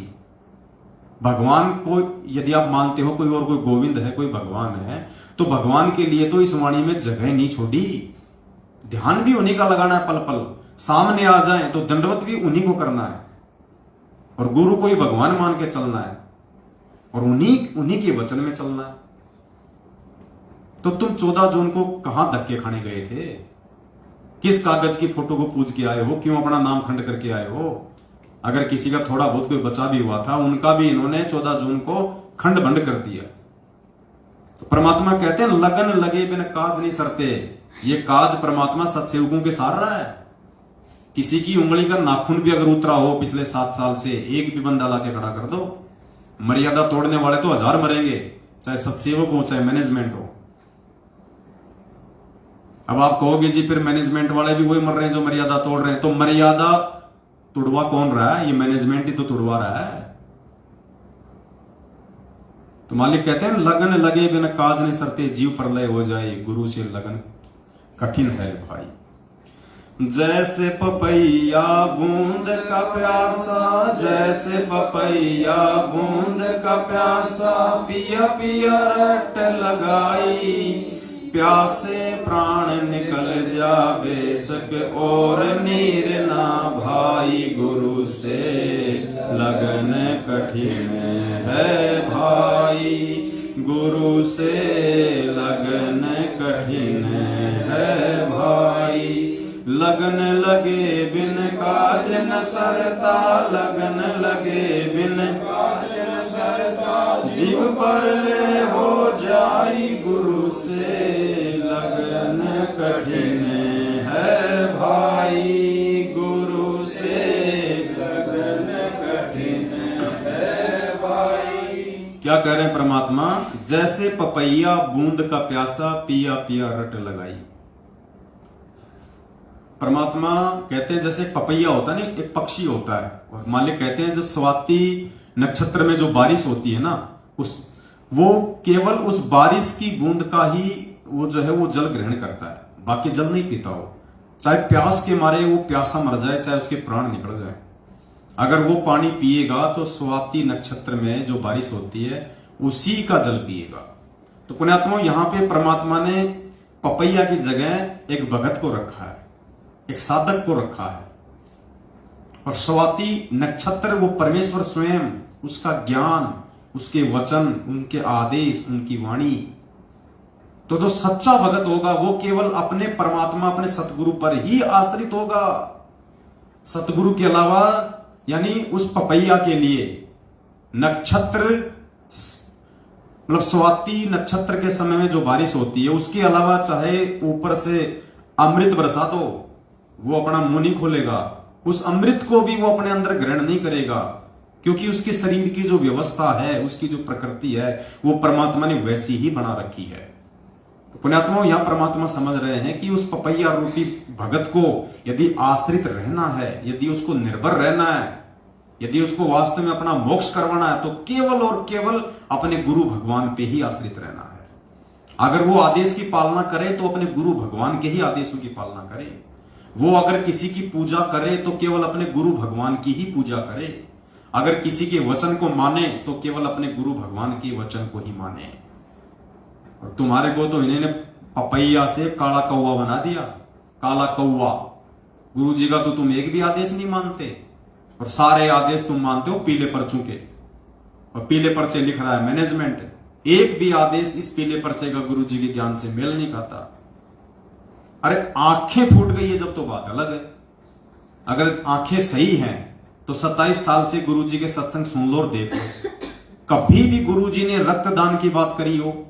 दे दान की बात करी हो, कभी भी आश्रम में गुरुजी ने भक्तों को आदेश दिया हो कि बच्चों रक्तदान करो, दे दान करो, कभी भी गुरुजी ने किसी पार्टी विशेष को वोट दिलाया हो, जैसे मैनेजमेंट आए दिन कहता है कि बीजेपी को वोट दो, बीजेपी का समर्थन करो, बिल्कुल ही मतलब इस दिमाग में कोयला भर रखा है क्या? गधे से गधा आदमी भी समझ जाए इतने सत्संग सुन के परमात्मा के, और हम क्या कर रहे हैं? पपैये के बजाय कौवे की भूमिका निभा रहे हैं। तो भाई क्या मिलेगा फिर खाने को? लेटरिन मिलेगा, टट्टी खाएगा फिर। वो स्वाति नक्षत्र वाली बूंद तो भाई पपैये के लिए होती है, कौवों के लिए नहीं होती। फिर तुम्हारे काज नहीं सर सकते, और अगर किसी के थोड़े बहुत काज सर रहे हैं तो समझ लेना तुम्हारी बैटरी चल रही है, परमात्मा का आशीर्वाद नहीं चल रहा। तो परमात्मा कहते हैं जैसे पपैया बूंद का प्यासा पिया पिया रट लगाई। अब बताओ, तुम्हारे को सार नाम तो लेना था अपने सतगुरु से। पपैये को बूंद तो पीनी थी स्वाति नक्षत्र की, और पिला दिया उनको ऊपर से तेजाब। अरे तुम्हारे को ये सार नाम तो लेना था अपने सतगुरु से। जैसे पपैया बूंद का प्यासा, हमें वो सार नाम रूपी बूंद अपने सतगुरुदेव जी के मुख कमल से लेनी थी, और तुम्हारे को इन काल एजेंटों ने सार नाम के नाम पे वो तेजाब पिला दिया। तेजाब ये कहके कि ये स्वाति नक्षत्र की बूंद का जल है। तो बताओ तुम्हारे काज कहां से सरेंगे? भेड़ चाल में चलने वालों के काज कहां से सरेंगे? जैसे पपैया बूंद का प्यासा पिया पिया रट लगाई। हम लगा रहे हैं रट, हम सत्सेवक। देखो परमात्मा की महिमा उनके आशीर्वाद से। हमारी औकात नहीं है, ना धरती पे किसी औकात है जो भगवान के विषय में एक शब्द उसकी महिमा में गा दे, क्योंकि भगवान की महिमा हर किसी के समझ में आएगी नहीं, उनके बस की बात ही नहीं है। तो भगवान सद्बुद्धि देके समझाता है, वो खुद अपनी महिमा करवाता है। जीव के बस की बात नहीं है जो भगवान की महिमा करते। तो पिया पिया रट तो कौन लगा रहा है? ये सात संगत वाले भाई बहन लगा रहे हैं पिया पिया रट। अपने सतगुरु को पल पल याद कौन कर रहा है? उनकी महिमा कौन गाना आ रहा है? हम सार नाम की ओर में नहीं भागते। हम सार नाम की दौड़ में 15-15 हजार रुपए देके अपना शिष्य धर्म को नष्ट नहीं करते। तो सात संगत से भाई बहन अपने गुरु को भोग लगा लगा के, उनको परमात्मा मान मान के उनको रिझा रहे हैं उनको। तो ये पिया पिया रट, ये सतगुरु सतगुरु रट कौन लगा रहा है? सात संगत वाले भाई बहन लगा रहे हैं। तो निर्णय कर लेना, आप लोग मैनेजमेंट की कुशांति करके कौवे की श्रेणी में हो या सात संगत से जुड़ के पपैये की श्रेणी में हो। जैसे पपैया बूंद का प्यासा पिया पिया रट लगाई, प्यासे प्राण निकल जा बेशक और नीर ना भाई। हमें तो केवल सतगुरु के हाथों से ही सार नाम रूपी नीर पीना है, दूसरे के हाथ का तेजाब नहीं पीना, वो काला पानी नहीं पीना, कोयले का पानी नहीं पीना भाई। जो कोयले का पानी पिएगा फिर क्या होगा? उसका लीवर खराब होगा, फिर वो अकाल मौत मरेगा। देख लो आए दिन सैकड़ों लोग मर रहे हैं संगत में अकाल मौत। अरे और तो छोड़ो, ये जो राजस्थान के सोजत में जो इन्होंने फर्जी आश्रम बना रखा, अब की बार वहां पे इन्होंने जो प्रकट दिवस मनाया है, कल के अखबार में न्यूज आई है उनके प्रकट दिवस पे जो भंडारा जो बच गया था, क्योंकि भंडारा इन्होंने 4-5 लाख के लिए बनाया, संगत वहां गई नहीं 1 लाख भी, तो भंडारा का क्या करेंगे? भंडारा इन्होंने फेंक दिया, भंडारा इन्होंने वहां पे नालों में फेंक दिया। और कल की न्यूज आई है 1 भैंस और 9 गाय मर गई वो खाना खा के। अरे बताओ, भगवान को भोग लगा हुआ अन्न खाने से कोई मरता है क्या? 1 भैंस और 9 गाय मरी है, इनके ऊपर मुकदमा करवाया कल वहां के लोगों ने। और जबकि गुरुदेव ने स्पष्ट बोल रखा कि ऐसे यदि कोई भंडारा यदि बच जाता है, पाठ का भंडारा, क्योंकि वहां तो पाठ चल रहा था ना, पाठ का यदि भंडारा यदि बच जाता है तो गुरुजी ने कहा कि या तो उसको जल प्रवाह करो या उसको जमीन में खड्डा खोद के डालो। इसी पुस्तक में लिखा हुआ है, इसी में। इसीलिए तो दास कह रहा है ना कि तुम्हारे को बिल्कुल विपरीत चलाया जा रहा है, इस पुस्तक के विपरीत।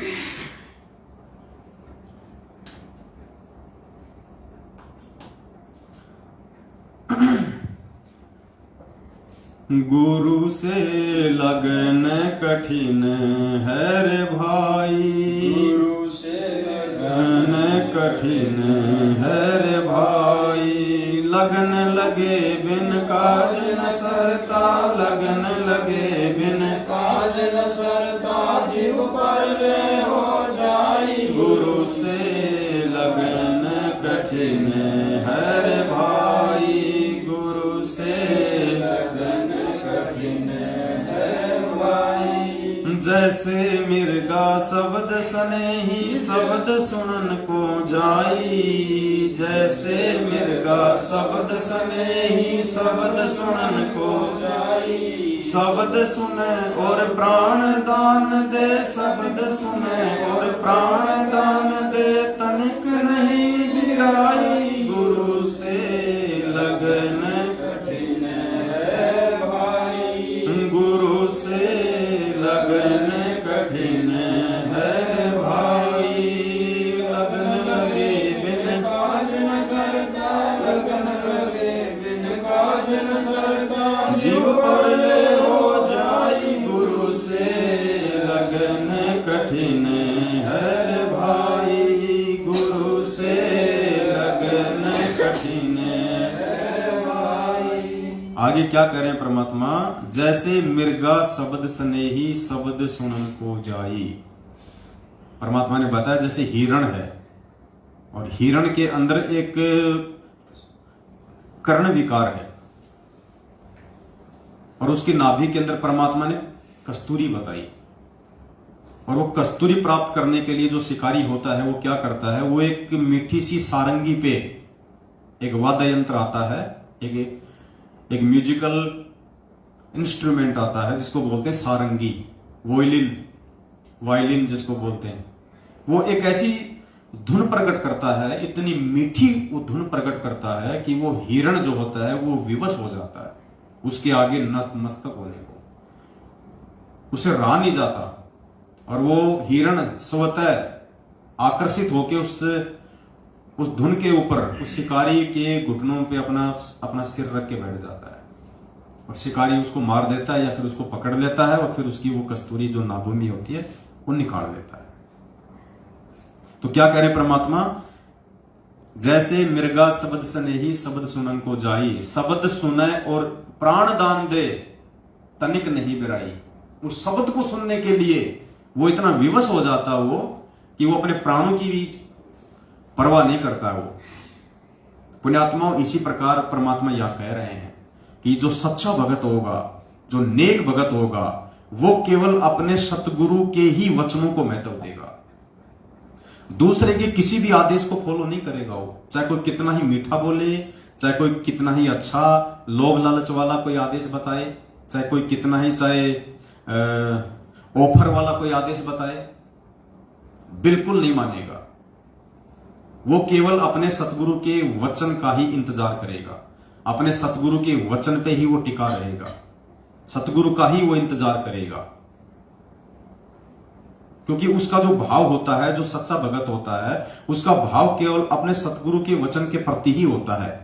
दूसरे के वचन को वो मान ही नहीं सकता, चाहे कोई कितना ही अच्छा बताए, चाहे कोई कितना ही, चाहे उनके परिवार का कोई सदस्य बताओ, चाहे कोई कोऑर्डिनेटर बताओ, उसके अंदर वो जो गुण होता है वो मतलब वो जन्मजात होता है।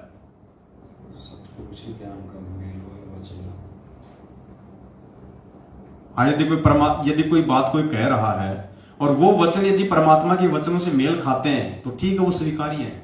जैसे हम कहते हैं बार बार कि भाई ये जो पीले पर्चे हैं, ये जो फर्जी लेटर हैं, ये जो नकली ऑडियो है, ये गुरुजी की है या नहीं है, हम इन चीजों पे नहीं जाते। यदि इनमें कोई बात हमारे गुरुजी के वचनों से मेल खाएगी तो हमारे को स्वीकार्य है, अन्यथा बिल्कुल भी स्वीकार्य नहीं है, भले चाहे गुरुजी ने ही भेजे हो। क्योंकि सच्चे भगत की एक खासियत होती है, अब उस वायलिन या वो जो शिकारी जो वो धुन प्रकट करता है, उससे अच्छी अच्छी धुन तो और भी होती है, बहुत ज्यादा होती है। वो हिरण उनके ऊपर आसक्त नहीं होता, वो ध्यान ही नहीं देता उस तरफ वो हिरण कि कौन भोग रहा है। लेकिन जब उसको अपने सतगुरु वाली वो धुन जब उसको सुनाई देगी तो फिर वो जो है मतलब विवश हो जाता है, वहां पे उसको ब्लाइंड फेथ करना पड़ता है। तो पुण्यात्मा संगत ने आज क्या किया पिछले 7 वर्षों से, ये पीले पर्ची रूपी मीठी मीठी धुन, ये फर्जी लेटर रूपी मीठी मीठी धुन, ये नकली ऑडियो रूपी मीठी मीठी धुन आप लोगों को काल भगवान की प्रेरणा से ये मैनेजमेंट सुना रहा है और आप लोग इन पे आसक्त हो रहे हो। अरे हम भी तो आपके भाई बहन हैं, हम पे तो इनका कोई असर नहीं होता, हम तो उल्टा इनका पोस्टमार्टम और कर देते हैं कि ये किस व्यक्ति ने भेजा है, किस मनवश और स्वार्थी व्यक्ति के ये विचार है। 27 साल से भगवान के विचार सुन के कि हम इतना भी निर्णय नहीं कर सकते कि हमारे गुरुजी ने हमें क्या वचन कहे, हमारे गुरुजी ने भक्ति मार्ग पे हमारे को किस प्रकार से चलने के लिए आदेशित किया है, कि हम इतना भी नहीं जान सकते। साल भर तक टीचर ने पढ़ाया भारत की राजधानी नई दिल्ली, भारत की राजधानी नई दिल्ली, और जब परीक्षा का समय आया और उसमें कोई कहता कि बेटा भारत की राजधानी पंजाब, तो कोई मूर्ख व्यक्ति पंजाब लिखेगा, समझदार नहीं लिखेगा। तो कोई मूर्ख व्यक्ति होगा जो इन पीले पर्चों को गुरुजी का आदेश मान के इस राजनीति का हिस्सा बनेगा और अपने कर्म फोड़ेगा। तो ये जो मिर्गा वाली जो भूमिका है, ये पुण्यात्माओं साथ संगति से जुड़ के सत्सेवक भाई बहन निभा रहे हैं, क्योंकि उन्हें अपने परमात्मा का जो शब्द है, जो परमात्मा की जो वाणी है, परमात्मा की जो धुन है, वो उन्हें याद है। हम केवल अपने परमेश्वर के वचनों पे आकर्षित होते हैं, किसी दूसरे के वचनों पे आकर्षित नहीं होते जो परमात्मा के ज्ञान से मेल ना खाए। तो मालिक कहते हैं, जैसे मृगा शब्द स्नेही, शब्द सुनन को जाई, शब्द सुने और प्राण दान दे, तनिक नहीं बिराई, गुरु से लगन कठिन है भाई। आगे परमात्मा कहते हैं, जैसे सती चढ़े सल ऊपर, पिया रहो मन भाई, जैसे सती चढ़े सल ऊपर, पिया रहो मन भाई, अग्नि देख डरे ना मन में, अग्नि देख डरे ना मन में, हंस हंस जा जल जाई, गुरु से लगन कठिन है भाई, गुरु से लगन कठिन है भाई, लगन लगे बिन काज न सरता, लगन लगे बिन काज न सरता, जीव पर ले हो जाई, गुरु से लगन कठिन है भाई, गुरु से लगन कठिन है भाई। क्या करे परमात्मा, जैसे सती चढ़े सल ऊपर, पियो रहे मन भाई, अग्नि देख डरे ना मन में, हंस हंस जा जल जाई।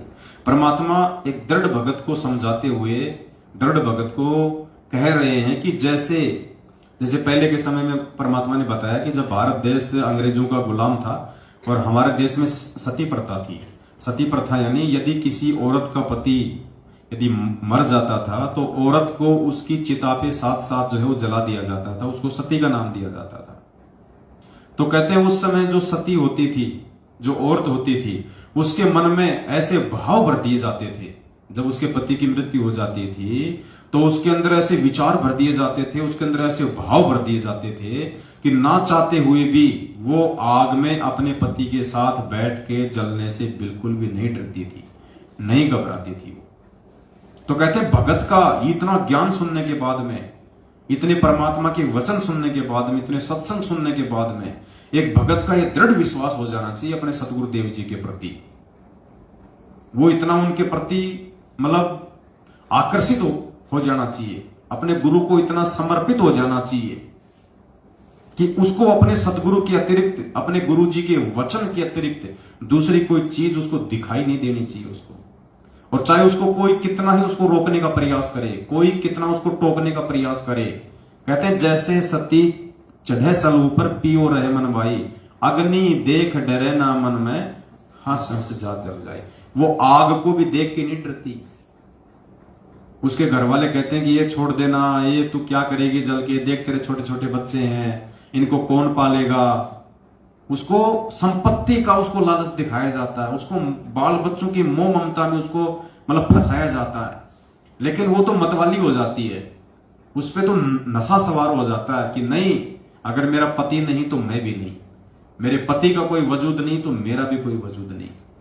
हमारे राजस्थान के सांबर में एक संत थे, उनके विषय में एक कथा प्रचलित है, मुझे उनका नाम नहीं पता, दोनों गुरु शिष्य का। तो उनके जो गुरुजी थे उन्होंने समाधि ले ली, उन्होंने अपना शरीर छोड़ दिया।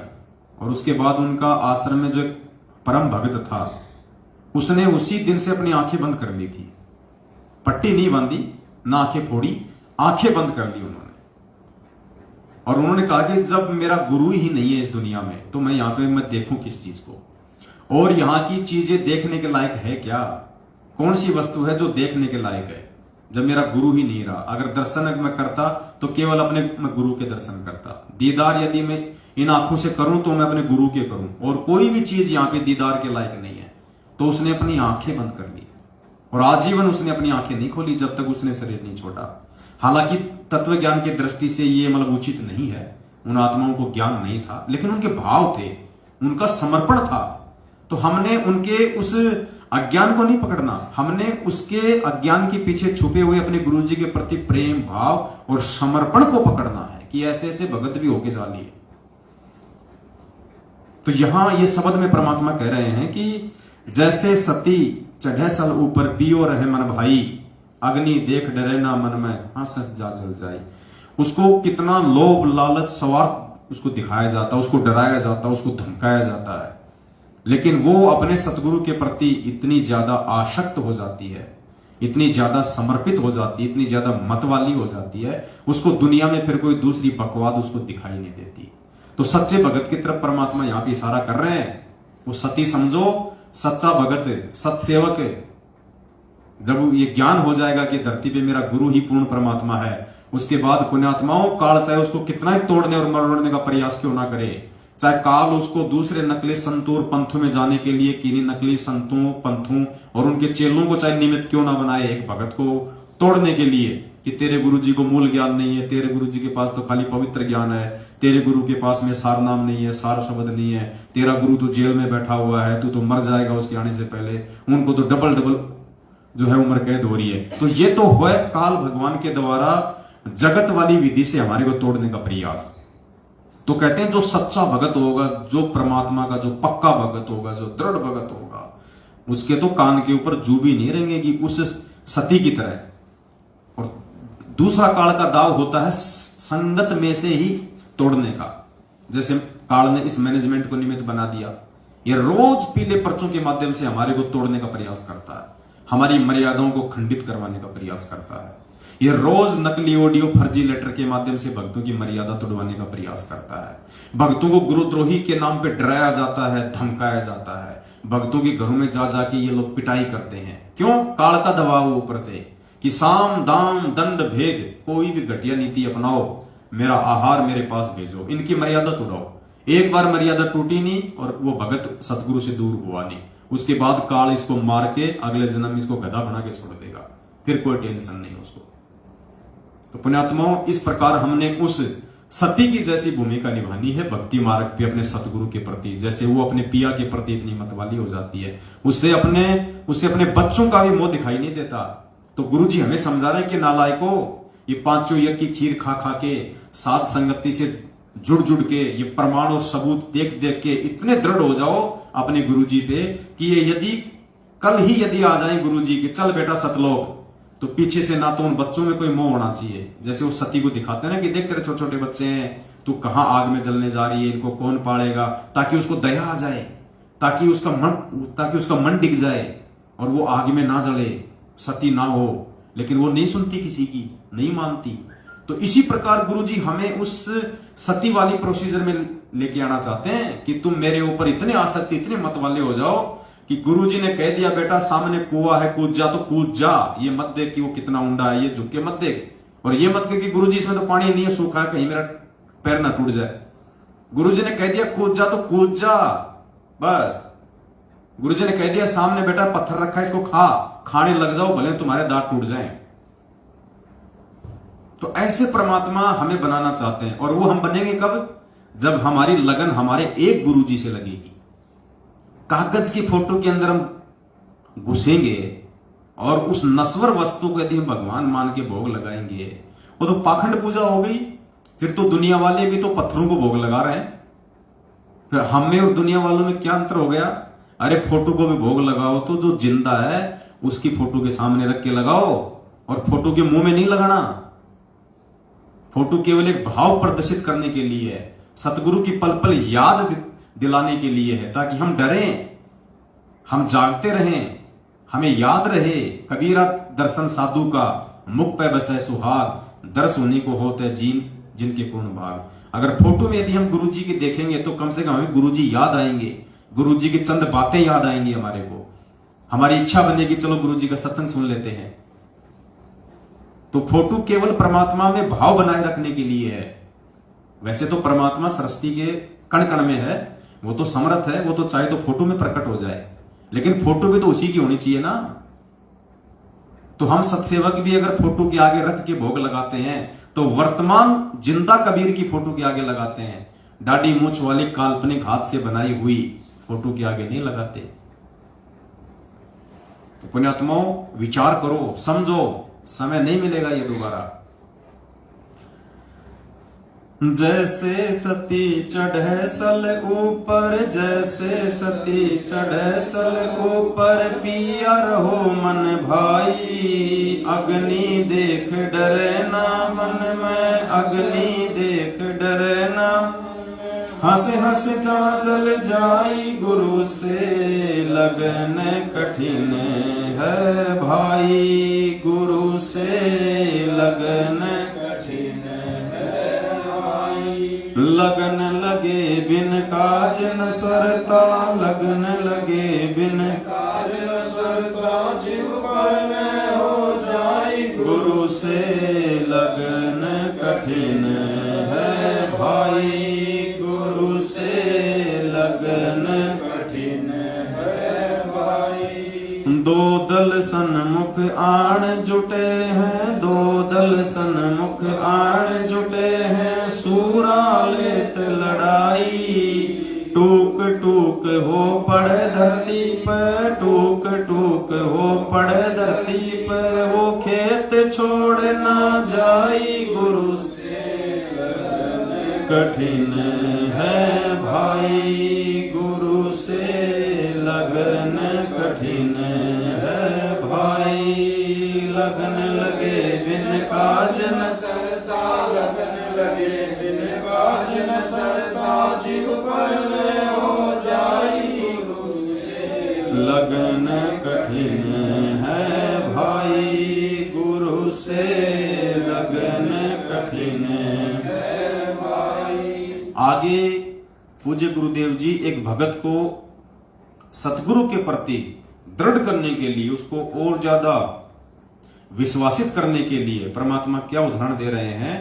दो दल सन्मुख आण जुटे, सूरा लेत लड़ाई। जैसे जैसे लड़ाई होती है, युद्ध होता है, तो कहते हैं दो दल सन्मुख आण जुटे, दोनों सेनाएं आमने सामने खड़ी हों।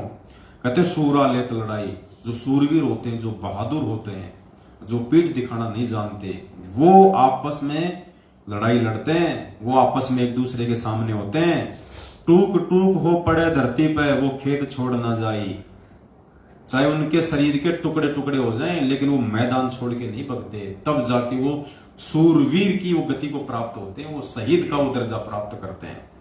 तो यहां परमात्मा एक भगत को यहां पे रख रहे हैं कि दो दल सन्मुख आण जुटे, सूरा लेत लड़ाई। दो दल हैं यहाँ पे, एक इस काल भगवान का और एक इस परमेश्वर का, और सूरा लेत लड़ाई। अब इस लड़ाई को वो लड़ेगा जो सूरवीर होगा।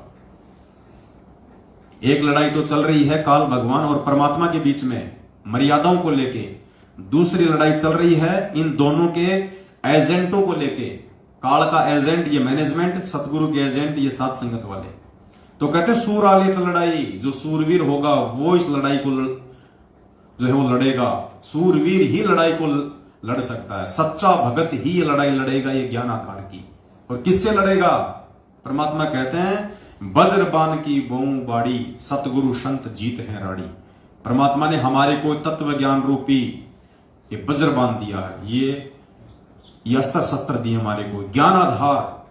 ये तत्व ज्ञान रूपी जो ज्ञान है ये हमारा हथियार है, अस्त्र शस्त्र है। सतगुरु संत जीत है राड़ी को। अब जो सतगुरु का संत होगा, जो सतगुरु का सच्चा भगत होगा, वो इस राड़ी अर्थात इस राड़ को, इस झगड़े को, इस फसाद को ज्ञान आधार से वो जीतेगा।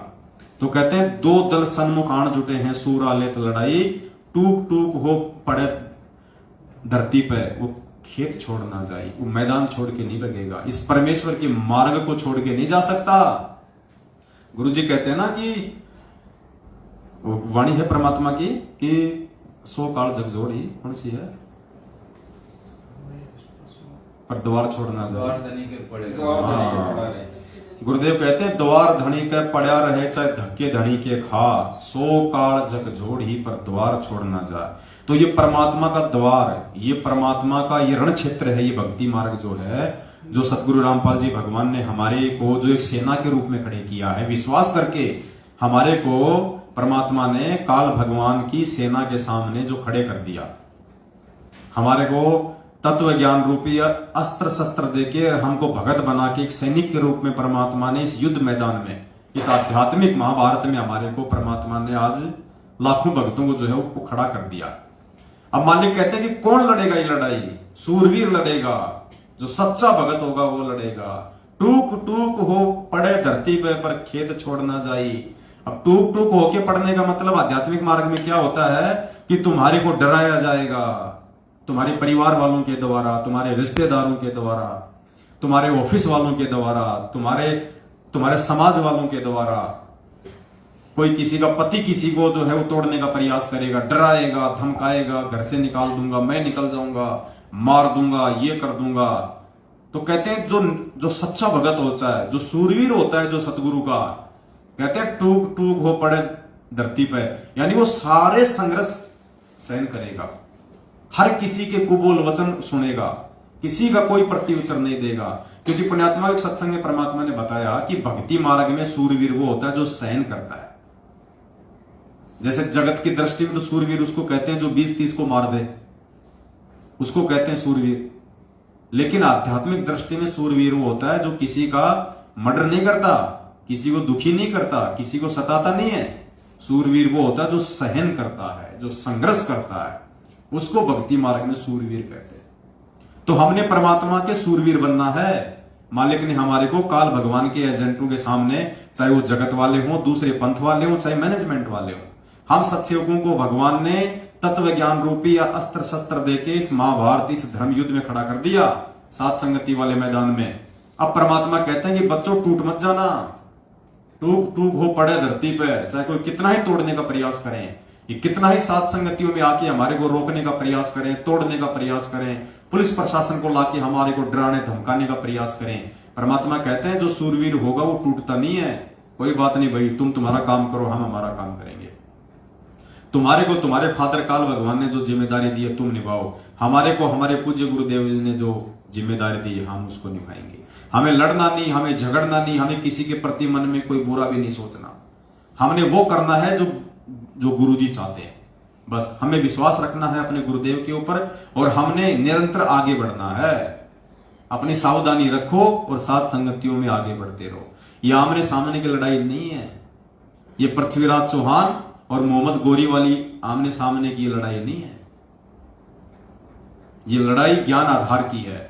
हमने अपना बचाव भी रखना है, परमात्मा के मिशन को भी आगे बढ़ाना है और भाई बहनों को भी समझाना है। तो हमने 2 कदम पीछे हटके चलना है, प्यार प्रेम के साथ में चलना है, समझदारी के साथ में चलना है। जल्दबाजी नहीं दिखानी, यहां पे मारकाट का मार्ग नहीं है ये। बदनामी अपने ही बाप की होगी, क्योंकि काल ने अपने भाइयों को सामने अपने एजेंट के रूप में खड़ा कर दिया। अब बताइए, हम लड़े तो हम किससे लड़े, विरोध करें तो हम किससे करें, अगर बुरा सोचे तो हम किसका सोचे, श्राप दें तो हम किसको दें?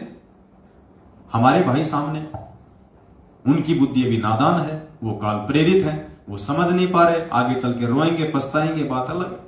लेकिन हमें तो भगवान ने समझदार बना दिया ना, तो हमने तो परमात्मा को प्रसन्न करना है। इनका भी किसी प्रकार से कोई नुकसान ना हो, हमने भरकस ये प्रयास करना है। हम 2 कदम पीछे हट जाएं, कोई दिक्कत नहीं है। शेर यदि 2 कदम पीछे हटता है तो वो डरता नहीं है, वो शिकार पे अपनी मजबूत और ज्यादा अपनी पकड़ को और ज्यादा मजबूत करने के लिए कि 2 कदम पीछे होकर फिर छलांग मारता हो। तो जब ये सात संगति में आवे, कोई ऐसी दिक्कत हो जाए, ये पुलिस प्रशासन को ले आवे, ये खुद भी 1 नंबर के ये गुंडे हैं, आपको पता ही है, ये भी लेके लठा जाते हैं, भक्तों को गाली गलौज मारने लग जाते हैं। 2 कदम पीछे हट जाओ, हाथ जोड़ लो, ठीक है भाई साहब, मार खा लेंगे, कोई दिक्कत नहीं, गालियां खा लो, गाली खाने से कोई जो है वो फुंसियां नहीं होती है, कोई बात नहीं है। हम फिर एक नई सात संगति करेंगे, फिर 10, 15, 20 दिन बाद किसी भगत भाई बहन के घर पे करेंगे। तो हमने इस प्रकार से प्यार प्रेम से आगे बढ़ना है। और जब कल को इनकी भांग का नशा उतरेगा ना, फिर देखना पुण्यात्माओं, ये लोग मैनेजमेंट वाले, ये गुरु जी का भाई, ये गुरुजी की बेटा बेटी, ये गुरुजी की पत्नी, ये तुम्हारे कोऑर्डिनेटर नामदान वाले, तुम लोगों से नजर मिलाते समय भी इनकी गुद्दी नीचे रहेगी, इनकी गर्दन कि इनको क्या जवाब दें हम। हमने इनके साथ में इतनी ज्यादतियां करी हैं, हमने इनको इतना जो है वो भला बुरा कहा, और तो और हमने पुलिस प्रशासन से भी हमने इनको डराने का प्रयास किया। कल को इन लोगों की गर्दन नीचे रहेगी यूं हम सत्सेवकों के सामने, ये लोग बोलने के लायक नहीं रहेंगे।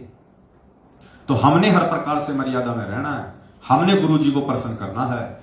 हमने यदि इन पे हाथ उठा दिया गलती से भी, पुण्यात्मा वो कर्म का फल भोगना पड़ेगा। हम चाहे कितने अच्छे बन के रह रहे हैं, कितने मर्यादा में, अगर हमने मर्यादा तोड़ी तो मर्यादा टूटने वाला जो कर्म है वो हमने भोगना पड़ेगा। ये विधान है यहाँ का, अच्छे का अच्छा मिलेगा और बुरे का बुरा मिलेगा। तो वही बात है पुण्यात्मा, अब तो थोड़ा सा ही समय ये शेष रहा है। परमात्मा एक सत्संग में हमारे को सुनाते हैं, वो वाणी मुझे ध्यान नहीं है। कोई नेट चल रहा है क्या किसी का? एक सेकंड, आपका वाईफाई चल रहा है? नहीं चल रहा, बंद है। वापस चालू कर, हॉटस्पॉट चालू कर दो। आ ही नहीं रहा, कोई भी नहीं आ रहा।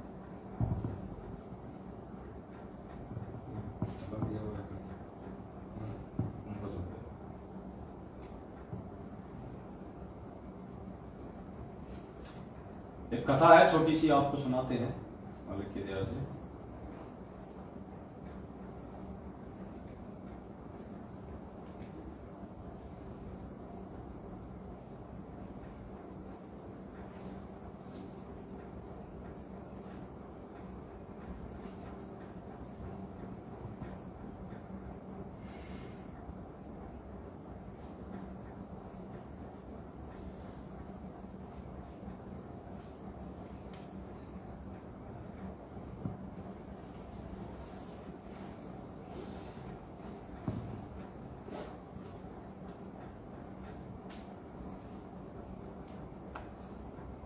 एक कथा है पुण्यात्माओं, एक कथा है छोटी सी, आप सुनिएगा और उसके बाद आपको समझ में आएगा कि आज जिस प्रकार से, क्योंकि ये परीक्षा तो हमारी चल ही रही है। गुरुजी देखो इतना ज्ञान देके भगत के विश्वास की, धैर्य की, उसकी परीक्षा लेगा। अब इस परीक्षा में कितने लोग जल्दबाजी में और नासमझी में फेल हो चुके हैं आप देखना, और जो लोग हिम्मत बांध के रुके हुए हैं। देखो मैनेजमेंट के साथ रह के गंदी राजनीति करना ये भक्ति मार्ग पे रुकना नहीं है। इससे अच्छा तो नालायक को भक्ति को छोड़ देते, कम से कम गुरु वचन तोड़ के ये कर्म तो ना बिगड़ते। रुकने का मतलब है गुरु जी के वचन पे रुकना, चाहे गर्दन कट जाए। गुरु जी ने कह दिया कि भक्तों को राजनीति से दूर तो दूर, फिर गुरु जी का भाई क्या, चाहे गुरु जी का बाप आके क्यों ना बोल दे, नहीं करनी तो नहीं करनी। तो ये कहानी है एक राजा और एक नाचने वाली की, और देखो कैसे उस नाचने वाले के एक दोहे ने कितने लोगों को पाप करने से बचा लिया। एक राजा को राज भोगते हुए काफी समय हो गया था, बाल भी सफेद होने लगे थे। एक दिन उसने अपने दरबार में एक उत्सव रखा और अपने गुरुदेव एवं मित्र देश के राजाओं को भी सादर आमंत्रित किया। उत्सव को मनोरंजन बनाने के लिए राज्य की सुप्रसिद्ध नाचने वाली को भी बुलाया गया। राजा ने कुछ सोने की मुद्राएं अपने गुरुजी को भी दी, ताकि यदि वे चाहें तो नाचने वाली की अच्छे गीत व नृत्य पर उसे पुरस्कृत करें। सारी रात नाच गान चलता रहा। ब्रह्म मुहूर्त की बेला आई, यानी सुबह 4-5 बजे का समय हुआ। नर्तकी ने देखा, उस नाचने वाली ने देखा कि मेरा ढोलक बजाने वाला ऊंग रहा है, यानी उसको उबासी आ रही है, जो ढोलक बजा रहा था उसको नींद सी आ रही है। नर्तकी ने देखा कि मेरा तबले बजाने वाला ऊंग रहा है, उसको जगाने के लिए नर्तकी ने एक दोहा पढ़ा। उस नाचने वाली ने अपने ढोलक वाले को जगाने के लिए कि भैया सो मत, अभी थोड़ी देर की बात है वरना सारा काम बिगाड़ देगा। उसने एक दोहा पढ़ा, क्योंकि सबके सामने तो बोल नहीं सकती थी वो, इसलिए उसने दोहे के माध्यम से उस ढोलक वाले को जागरूक करना चाहा और उसने क्या कहा, बहुत बीती थोड़ी रही, बहुत बीती थोड़ी रही, यानी रात जो है 75% बीत चुकी है। बहुत बीती यानी ज्यादातर रात बीत चुकी है भाई, थोड़ी रही, थोड़ी सी बची है भाई, सुबह होने वाली है। पल पल गई बिताए, और पल पल समय निकलता जा रहा है। एक पलक के कारण क्यों कलंक लग जाए। अरे एक पल के कारण, जब तूने पूरी रात ढोलक बजाया, अब थोड़े से समय के लिए क्या सो रहा है, क्या ऊँग रहा है, इस एक पल के कारण थोड़े से, क्योंकि 5 बजे तो आरती हो ही जाया करती थी पहले गांव में। जब माता जी का जागरण होता था 11 बजे तो वो मिस्त्री लेके बैठा करते थे, तबले बजाते थे, 1-2 महाभारत की या रूप बसंत की कहानी सुनाया करते थे। सुबह 5 बजे ओम जय जगदीश हरे करके अपना निकल लिया करते थे। तो 4-4:30 बजे वो तबले वाला ऊँग रहा था, नींद आ रही थी, तो नर्तकी ने उसको क्या कहा कि बहुत बीती थोड़ी रही, पल पल गई बिताए, एक पल के कारण क्यों कलंक लग जाए। कि थोड़े से समय के लिए क्यों राजा को नाराज कर रहा है, थोड़े से समय के लिए क्यों इस सभा में मेरी बेइज्जती करवा रहा है, क्यों अपने ऊपर ये कलंक लगवा रहा है भाई, अपनी मंडली के ऊपर। तो उसने अपने तबले वाले को जगाने के लिए दोहा बोला था। अब उस दोहे का असर कहां कहां हुआ, देखना पुण्यात्माओं। अब इस दोहे का अलग अलग व्यक्तियों ने अपने अपने अनुरूप अलग अलग अर्थ निकाला। तबले वाला सतर्क होकर ढोलक बजाने लगा, वो जाग गया तबले वाला कि यार बात तो ठीक कर रही है, जब पूरी रात तूने हाथ तोड़े हैं तो थोड़े से समय के लिए क्यों सो रहा है, कहीं राजा नाराज हो जाए, तेरे को ना कोई इनाम दे, उल्टा तेरे को जेल में और ठोक दे कि तूने हमारी पार्टी बंद कर दी। तो वो एकदम से सतर्क हो गया, अटेंशन हो गया, बढ़िया जो है वो तबला बजाने लगा। ये बात जब गुरुजी ने सुनी, राजा का जो गुरु था उसने जब ये बात सुनी, उसने ये दोहा सुना। कौन सा दोहा कि बहुत बीती थोड़ी रही, पल पल गई बिताए, एक पलक के कारण क्यों कलंक लग जाए। जब ये बात गुरुजी ने सुनी तो उन्होंने सारी मोहरें उस नाचने वाली के सामने फेंक दी। वही दोहा नर्तकी ने फिर से पढ़ा तो राजा की लड़की ने अपना 9 लखा हार नाचने वाली को भेंट कर दिया। अब देखना आगे इन सब ने क्यों किया ये सब। फिर वही दोहा दोहराया तो राजा के पुत्र युवराज ने अपना मुकुट उतारकर नाचने वाली को समर्पित कर दिया। नर्तकी फिर वही दोहा दोहराने लगी तो राजा ने कहा कि बस कर। अब राजा हो गया, गुस्से में हो गया राजा को मालूम नहीं था क्या क्या हो रहा है यहां पे। तो राजा ने कहा कि बस कर, एक दोहे से तुमने वैश्या होकर भी सबको लूट लिया। राजा को चिंता होगी कि सब इसको भेंट कर रहे हैं, ऐसा क्या हो गया, इसने तो सबको अपने जाल में फंसा लिया। तो राजा नाराज हो गया उसके ऊपर, वो कहने लगा बस कर, एक दोहे से तुमने वैश्या होकर भी सबको लूट लिया।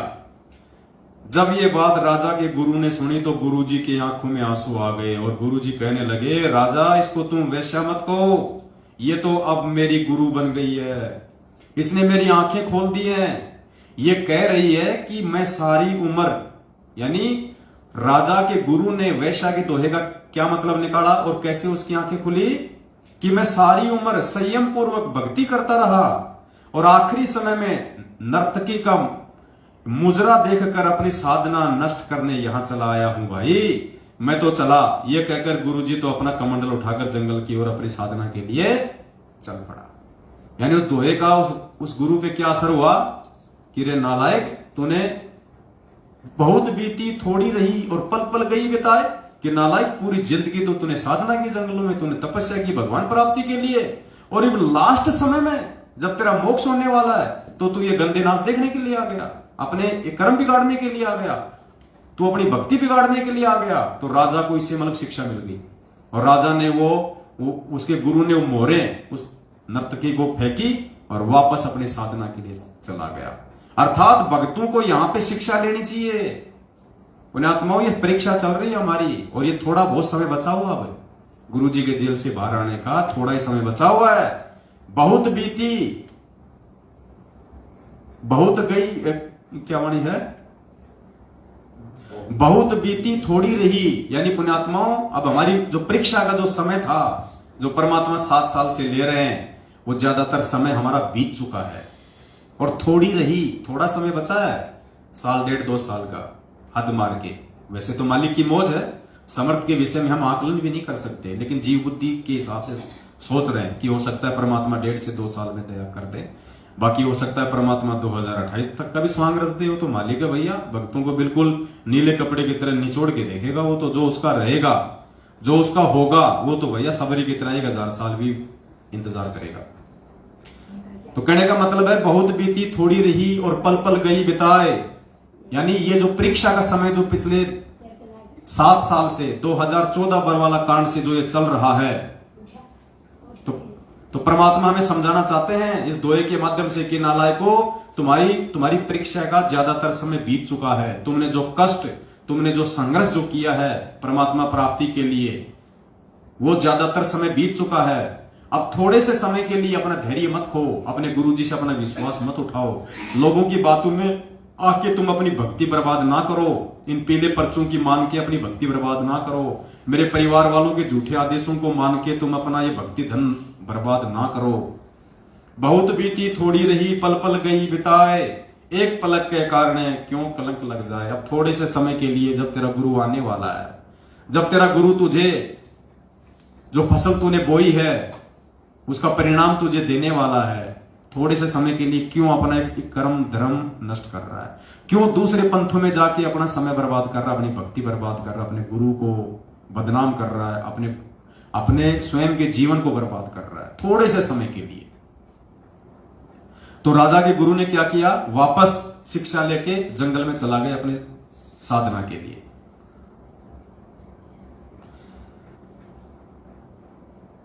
राजा की लड़की ने कहा कि पिताजी मैं जवान हो गई हूं। अब राजा की लड़की को क्या शिक्षा मिली, राजा की लड़की ने अपना 9 लाख रुपए का हार उस वेश्या को क्यों दिया। राजा की लड़की ने कहा पिताजी मैं जवान हो गई हूं, आप आंखें बंद किए बैठे हैं, मेरी शादी नहीं कर रहे थे, मैं आज रात आपके महावत के साथ, यानी जो हाथी चलाता है राजा का, हाथी का ड्राइवर, आपके हाथी के ड्राइवर के साथ भागकर अपना जीवन बर्बाद कर रही थी। लेकिन इस नाचने वाली ने मुझे सुमति दी, मुझे सद्बुद्धि दी कि जल्दबाजी मत कर, कभी तो तेरी शादी होगी, क्यों अपने पिता को कलंकित करने पे तुली हुई है। तो उस लड़की ने इस दोहे का ये अर्थ निकाला कि नालायक, शादी तो राजा तेरी करेगा, आज नहीं तो 2 दिन बाद में कर देगा, तू क्यों फालतू में नौकर के साथ भग के अपने पिता को ये कलंकित कर रही है। तो परमात्मा भक्तों को समझा रहे कि नालायको, बड़ी मुश्किल से भगवान मिला है, ज्यादातर समय तुमने संघर्ष किया बरवाला कांड के बाद में, इतना तुमने सहन किया, घर वालों की डांट सहन की, रिश्तेदारों की डांट सहन की, हर प्रकार से तुम मर्यादा में रहे, तुमने 100 प्रकार के तुमने संघर्ष किए, और अब थोड़े से समय के लिए अविश्वास करके काल प्रेरणा से क्यों अपने गुरुजी को जो है वो कलंकित कर रहे हो, क्यों परमात्मा की बदनामी का कारण बन रहे हो, क्यों वापस तुम नरक की तरफ दौड़ रहे हो। तो राजा की लड़की ने इसका ये निकाला अर्थ। युवराज, राजा का लड़का, उसने क्यों अपना मुकुट उतार के उसके चरणों में रख दिया।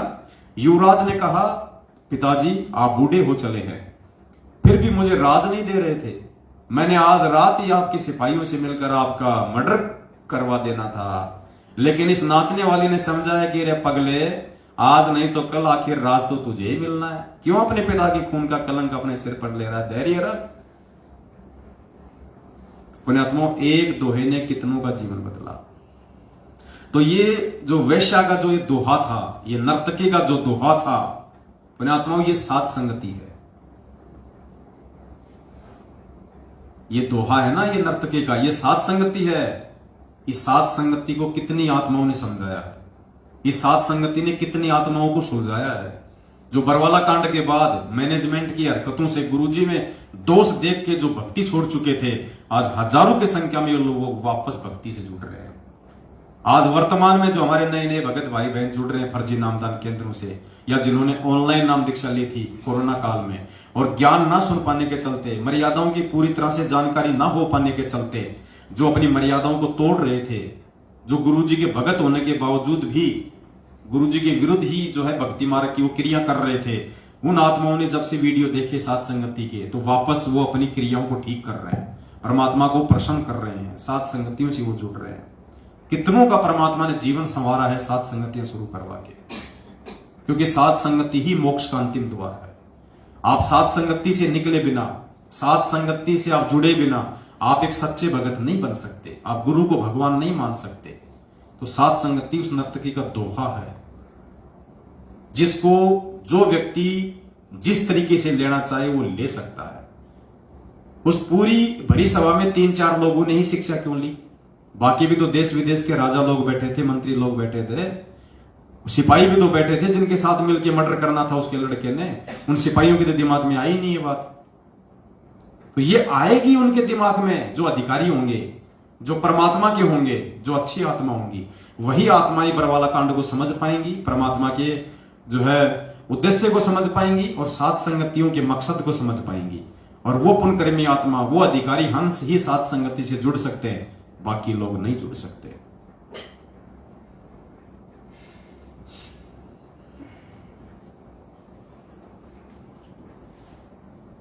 तो क्या बताया?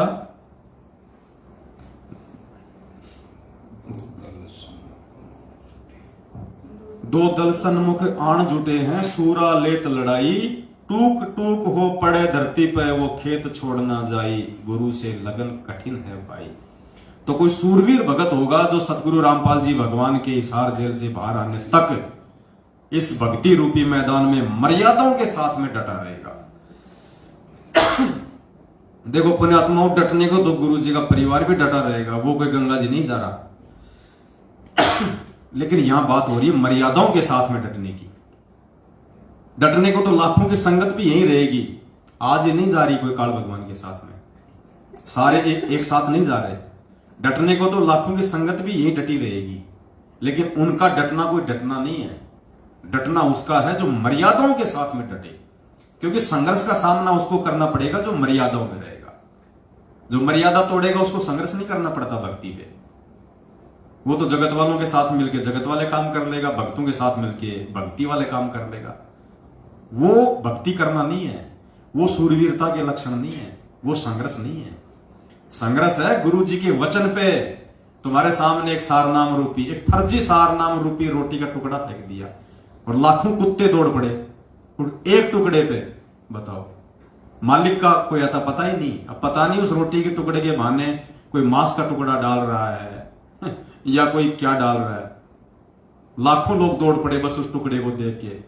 अरे भगवान पे विश्वास किया होता, गुरु जी पे विश्वास रखना चाहिए था कि सार नाम लेंगे तो हम हमारे गुरु जी से लेंगे। कहां तुमने विश्वास किया? इसलिए तो कह रहा है बहुत बीती थोड़ी गई, पल पल गई बिताए, एक पलक के कारण क्यों कलंक लग जाए। तुमने तो धैर्य खो दिया, इतना समय तुमने बिता दिया था और थोड़े से समय का तुम इंतजार नहीं कर सके। वो फर्जी सारनाम की दौड़ में तुम लग गए लाइन में, तुमने अपना कर्म धर्म नष्ट कर लिया, बर्बाद कर लिया। परमात्मा धैर्य की तो परीक्षा ले रहा था। अरे परमात्मा हमारे शील, संतोष, विवेक और धैर्य की तो परीक्षा ले रहा है कि नालायकों को मेरे ऊपर विश्वास भी है या नहीं है, इनको धैर्य भी है या नहीं है, कि गुरुजी पता नहीं आएंगे या नहीं आएंगे। डबल डबल उम्र कैद की सजा हो गई, गुरुजी तो छूटने नहीं है, ले लो सारनाम, कहीं ये और ना मिले। हो गए फैल। अब उस सारनाम की बना के पुंगी अपने जेब में डाल लो या बच्चों को दे देना, बजाते रहेंगे। आए दिन मर रहे हो सारनामी, आए दिन अकाल मौत मर रहे हैं। सारनामी ज्यादा मर रहे हैं जो रोहतक से लेके आए थे। तुमसे अच्छी तो वो ढोलक वाला था जो जाग गया, वो राजा का लड़का था जो जाग गया, वो गुरु था जो जाग गया, वो लड़की थी जो जाग गई। और तुम मूर्ख परमात्मा से तत्व ज्ञान लेने के बाद भी ठोकर खा गए, तो तुम्हें संभालने वाला फिर कौन है धरती पे भाई? जो भगवान से सद्बुद्धि लेके ठोकर खा रहा है उसको संभालने वाला दुनिया में कोई नहीं है। फिर अब तुम वही पाओगे जैसी तुम्हारी करनी है। जो तुमने बोया है गुरु जी के जेल जाने के बाद तुम वही काटोगे। मैनेजमेंट ने गेहूं बता के तुम्हारे को भांग का बीज दे दिया। अब क्या खाओगे जब आने वाले समय में जब भूखमरी फैलेगी, जब अनाज की कमी आएगी, त्राई त्राई मचेगी? भांग खाओगे? नहीं, जिसने गेहूं बोया वो गेहूं खाएगा, जिसने भांग बोई वो भांग खाएगा। तो ये पीले पर्चों के ऊपर, फर्जी ऑडियो के ऊपर, नकली लेटर के ऊपर, देह दान, रक्तदान, इनको पात्रों को ज्योति पाठ और दान का जिसने पैसा देके जो भांग का बीज बोया है उसको भांग खानी पड़ेगी, और भांग खाई नहीं जाती। भांग से पेट नहीं भरता, भांग खाओगे उल्टा और नशे में हो जाओगे। तो तुमने तो भाई अपने जो बचाव का एकमात्र रास्ता था उस विनाशकारी समय में, भाई 90% भक्त तूने खो दिया। जगत की फिर भी भगवान रक्षा करेगा, क्योंकि जगत तो नादान था, उसको पता नहीं था। तुमको सारे हथियार देने के बाद भी तुमने लड़ाई क्यों नहीं लड़ी? भगवान ने तुम्हारे को तत्व ज्ञान रूपी मर्यादा रूपी हथियार दे दिए, फिर भी तुम निहत्थे बन के क्यों खड़े रहे? जवाब देना पड़ेगा।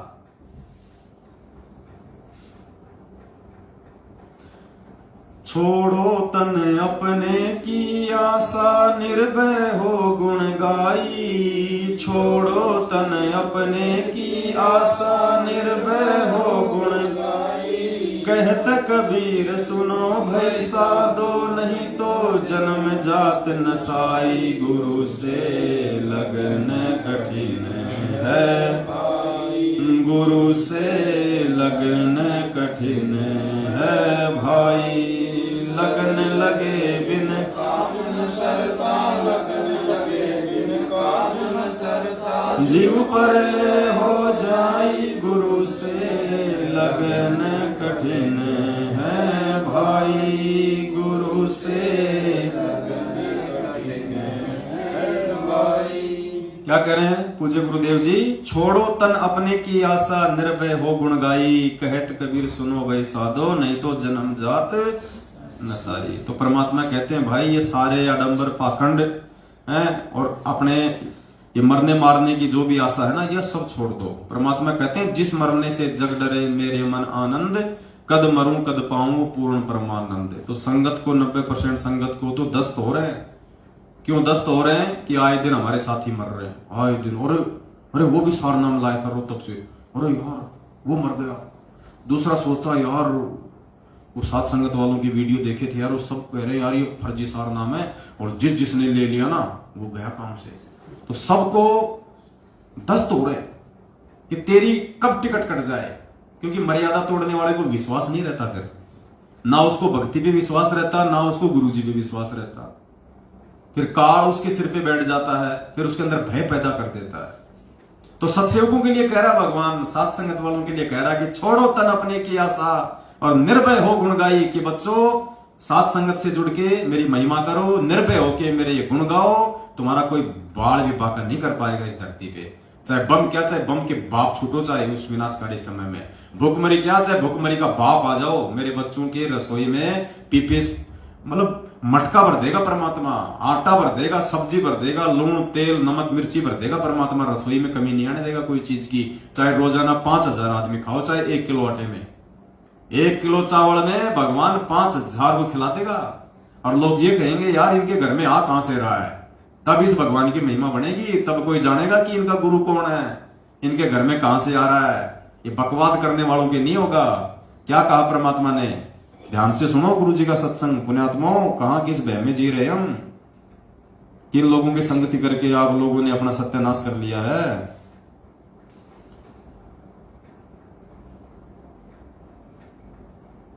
देखो क्या कह रहे हैं गुरु जी।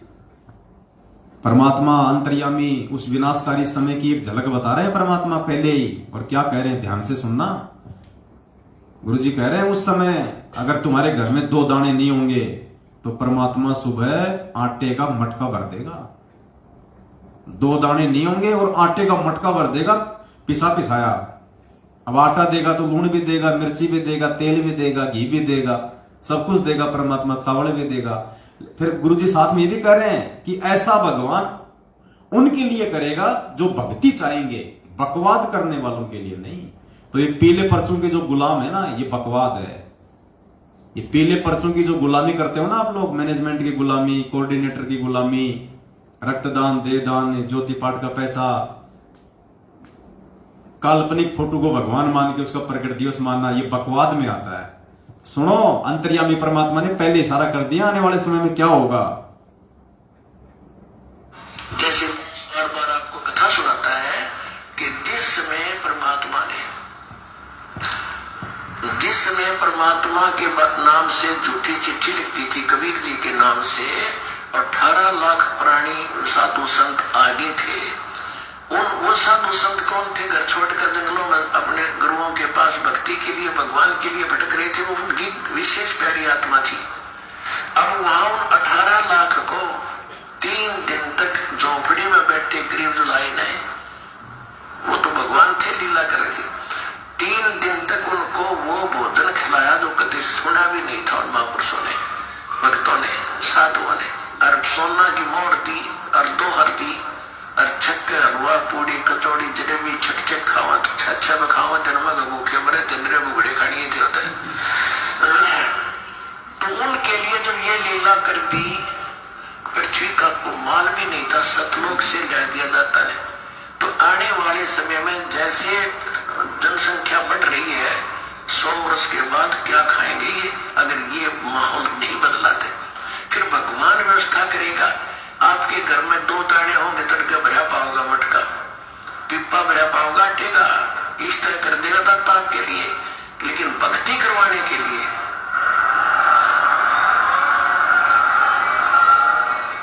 ये उनकी करेगा जो भक्ति करेंगे, और जो बकवाद चाहोगे वो अपना करते रहो। ठीक है जी साहब, भक्ति भजन करेंगे, उनका लाभ मिल जाएगा, लेकिन उसमें से खड़ी रह जाएंगे। तो ये चमत्कार गुरुजी कह रहे हैं कि परमात्मा उनके लिए करेगा जो भक्ति चाहेंगे, जो बकवाद चाहेंगे उनके लिए नहीं। वो बकवाद करते रहो अपना, फिर जैसा उनका संस्कार है वैसा ही उनको मिलेगा। सुख तो सुख, दुख तो दुख, मृत्यु तो मृत्यु, जीवन तो जीवन। पुण्यात्मा आज भक्ति कौन कर रहा है? परमात्मा आज भक्ति किससे करवा रहा है? सत्सेवकों से, सात संगत से जुड़े हुए भाई बहनों से। आज मर्यादाओं में कौन चल रहा है? सात संगत से जुड़े हुए भाई बहन। इन पहले पर्चों को अपना गुरु मान के कौन नहीं चल रहा? हम सत्सेवक नहीं चल रहे। ये बकवाद है, ये भक्ति मार्ग में नहीं है। ऐसे आंख बंद करके कागज के टुकड़े पे तुम विश्वास करके कि ये गुरुजी का आदेश है। काल ऐसे ठगेगा, त्रिकुटी पे ऐसे ठगेगा, वहां भी तुम ऐसे ही अंधा विश्वास करोगे। एक दिन में गुरुजी कहते हैं तुम कोई मास्टर नहीं बन जाओगे, यहाँ पे रिहर्सल हो रही है। आज यदि तुम इतना ज्ञान लेके अंधे होके और एक कागज के टुकड़े पे विश्वास कर रहे हो कि गुरुजी का आदेश है, कल को ये काल तुम्हारा कोऑर्डिनेटर बन के खड़ा हो जाएगा वहां और बोल देगा पीला पर्चा आ गया, गुरुजी का आदेश है, 2 साल बाद चलेंगे सतलोक, अभी नहीं चलेंगे। तुम क्या करोगे? मना ही नहीं कर सकते, वापस आओगे। क्यों? क्योंकि आज तुम्हारी वही रिहर्सल हो रही है। जब आज तुम विरोध नहीं कर रहे, आज तुम ज्ञान आधार से ये विवेचन नहीं कर रहे, तो कल को वहां जाने के बाद भी नहीं करोगे। क्योंकि गुरुजी कहते हैं जब शरीर छूटेगा ना तो मालूम थोड़ी चलेगा कि तुम मर गए, तुम त्रिकुटी पे जा रहे हो या तुम सत्संग में जा रहे हो। ऐसे सोचोगे मैं तो गुरुजी के सत्संग में जा रहा हूं, और सामने से आ गया आपका देशराज मान पहन के टोपी, वर्ल्ड कोऑर्डिनेटर। जब तुम छोटे छोटे कोऑर्डिनेटरों का आदेश मान रहे हो तो बड़े के तो मानोगे, और काल उसी का रूप बना के खड़ा हो जाएगा, बोले चलो आदेश हो गया गुरुजी का, 2 साल बाद आएगा विमान तब चलेंगे। 2 साल में तो काल तुम्हारे को गधा बना के छोड़ देगा। तो परमात्मा कहते हैं मालिक उनके साथ ये चमत्कार करेगा जो भक्ति चाहेंगे, जो बकवाद चाहेंगे उनके साथ ये नहीं होगा।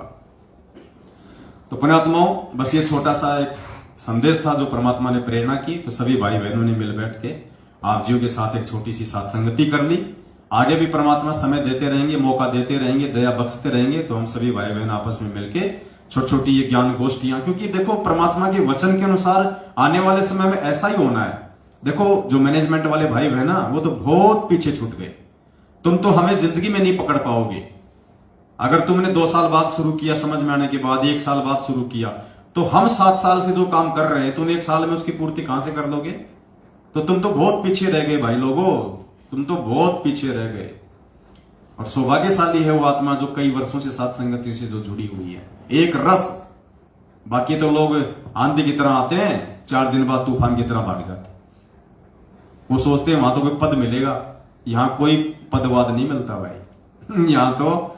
यहां तो अगर भगत बन के रहना है, दास बन के रहना तो रहो। यहां कोई कोऑर्डिनेटर, कोई संभागीय कोऑर्डिनेटर, कोई सेवादार, कोई ये नहीं है।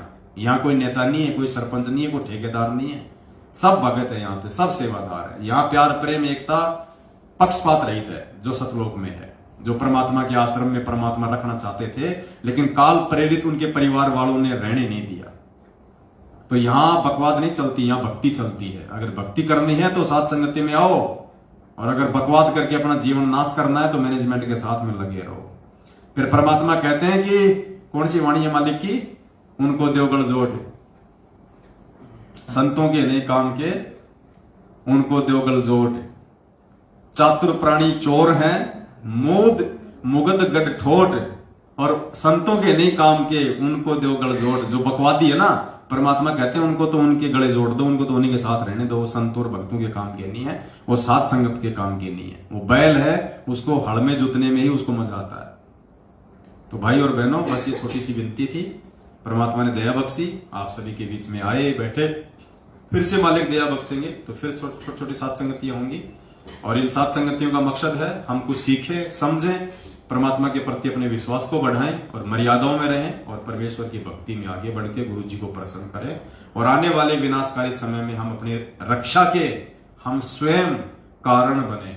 सत साहेब बंदी छोड़ सतगुरु रामपाल जी भगवान की, बंदी छोड़ सतगुरु रामपाल जी भगवान की जय हो। बंदी छोड़ सतगुरु रामपाल जी भगवान की जय हो। सत साहेब।